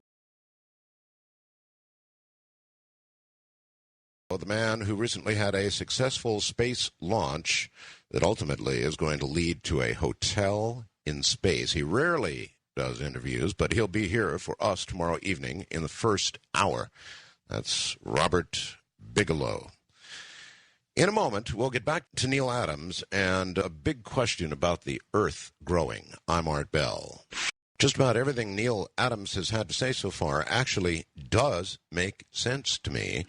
However, if the Earth, the planets, the sun, the universe is in fact all growing, then here's the one part I can't grasp, Neal. We've got satellites circling the Earth doing extremely precise measurements. If, in fact, we were growing by the year 4 or 5 inches or whatever, how would we not know it? Boy, wouldn't you think that I would ask that question? I can't tell you what the answer is. I've done a tremendous amount of investigating. In fact, I have a geologist working on the problem right now that I'm paying out of my income to find out, first of all, if in fact there are measurements that give us these things, which you would think. You go, oh, sure, of course. We can do anything. Unfortunately, it doesn't seem that crystal clear. We think the technology can do anything, and it doesn't necessarily do it. For example, we have stations around the Earth that measure from one point to the other exactly the distance between those points. Unfortunately, those stations are not set up in a straight line around the Earth. They're set up in kind of a zigzag. And certain areas will actually get smaller, and certain areas will get larger. And you can't line them up in one straight line around the Earth and get a final total that says, well, it's 6 inches bigger or 6 inches smaller, whatever. Well, yeah, but I'm talking about satellites. Then we have satellites who should measure these things. But you can measure the top of a mountain wave or a rock that sits on top of something and get a measurement that's off. You also have the weight of the Earth. They're supposedly measuring the weight of the Earth, and they should be able to tell from that. Right. There's 3 different methods of doing this. I haven't found a clear method that tells me exactly what it is. Now, Samuel Warren Carey, who is a scientist, remember, I'm not a scientist. It's not like somebody's going to open their books to me immediately any day and say, sure, Mr. Adams, Mr. Comic Book Cartoonist, I'm going to show you everything that we have here. I Yeah. have asked. Samuel Warren Carey did, and when he investigated, he found a discrepancy in that there was a growth of about 6.5 to 8 inches per year. Now, this is a book that's, I don't know, about 25 years old, and it was just at the beginning of this process. Now I'm paying somebody to do the same process. For example, I ran into one story with one group that essentially said that they ran into a discrepancy and they adjusted for the discrepancy. Okay. Kind of go, what? You adjusted? I mean, Well, for a period of satellites time? are relatively new, Yeah. Neil. They are relatively. All right. So, first of all, Guffaw, how dare, don't you think I thought of these questions? Yeah, Art, do yeah. you have answers to any of them? No. No. But I have thought about them. Yeah. I agree. I Yeah. agree we don't have answers to these questions. But Uh, can you really trust zigzaggy stations and satellites that might confuse the floor of Washington D.C. to a mountain somewhere else? It's all there's just none of these yeah. and these volumetrics, they can't prove to me that it's not may or may not be getting bigger or smaller. So, Okay. like, even take it a step. So, if he's right, Yeah. like, if the Earth was a quarter of the Expanding. mass Yeah. that it was at one point, like, so I know he's not. Well, the other sciences don't agree, but like, as that fucking up, like, orbits don't work. Mm. Right? Like Right. it Yeah. throws all that off. If planets are growing, Yeah. they wouldn't be staying in the same Very, very good. orbital path That's that an they amazing are point. right now. Yeah, like that's just Yeah. not how physics works. Yeah. Yeah. So I guess, well, now that I say that, if the He might be fine sun, with that. but the sun is also growing at the same, now I don't know. So they're Mm. actually, the math might work out. The other thing that is bothering me is, as Yeah. a comic book fan Yeah. in the 70s and 80s, I bought a lot of copies of Batman, Yeah. and I now am realizing that my comic dollars Yeah. were going to fund This. somebody, Yeah. because he was using his comic book monies Yeah. to hire people on his dime. He has a documentary he funded and made that's about this. Oh wow. That you can find. I don't remember the name of it, but it's out there. Yeah. Yeah. Might be something to watch Yeah. sometime. Yeah. All right. Well, are we done, Paul? I think I could be done. Mm-hmm. I should move on. My thoughts are not as coherent as they once were. Probably because of woke. Right. That's what I blame it on. Wokeness and booze. Yeah. Mm-hmm. In that order. Yeah. Yes. All right. Well, do you have a joke for us? You know what, Paul? Yes, Dave. In honor of well, we have a super chat for Scuzz Bopper. Should we say that before I say my We joke? should absolutely. Yeah. Do the super chats. Yes. Scuzzbopper says, "Screw the satellites. He's go dinosaurs." I'm pretty sure he's got dinosaurs. He's got dinosaurs. Yeah. Scuzz is with us. He's with us. He's been having a little wobbly pop or two. Sure. Mm-hmm. Yeah. Screw the satellites. He's got dinosaurs. They're having a civil war. They can go up and down. Yeah. Yep. All right. Let's see if I can do. I have a Batman joke for you. Oh wow. Okay. Okay. Dick Grayson, Tim Drake, and Damian Wayne walk into a bar. Okay. But Jason Todd was beat to death with one. That's very inside baseball. Wow. I was thinking to myself, where's Jason? Where's Jason? Where's Jason? Oh. He's having a rough. All right. Very He's good. having a rough night. Very good. All right, sir. That joke's funny to 3 people. Well, I'm very excited that you got to hang out with me. You chose to hang out with me last week. Right? It's exciting. We had good times. We had good times. We will have a few more hours when this is all said and done. I had scallops. Indeed. And but thanks everyone for watching with us. Next time we are on, we will be in separate cities, and hopefully more of the technology will work again. Probably. Same old, same old. I don't know about more. It'll be different techno. The stuff that's broken now will work, We'll see. and new things will be Yeah. broken. I think Maybe something new. I would be willing to come back to this because I feel like there's still Neal's not done. He's got more to say. Oh, I see. Well, we could do Yeah. that. We could come back and We get might do a Neal part two. and the calls. Yeah, and the The calls. calls will be delicious, Yeah, obviously. So yeah. all right. Well, thank you so much, everyone, for hanging with us, and we will see you Peace. on the flippity flip. Thank you, Nate. And now I watch over here to see when you do the thing. And that's the end of our show. It's taking long. Oh, there you go. Now we end. Just a Homestar Runner reference.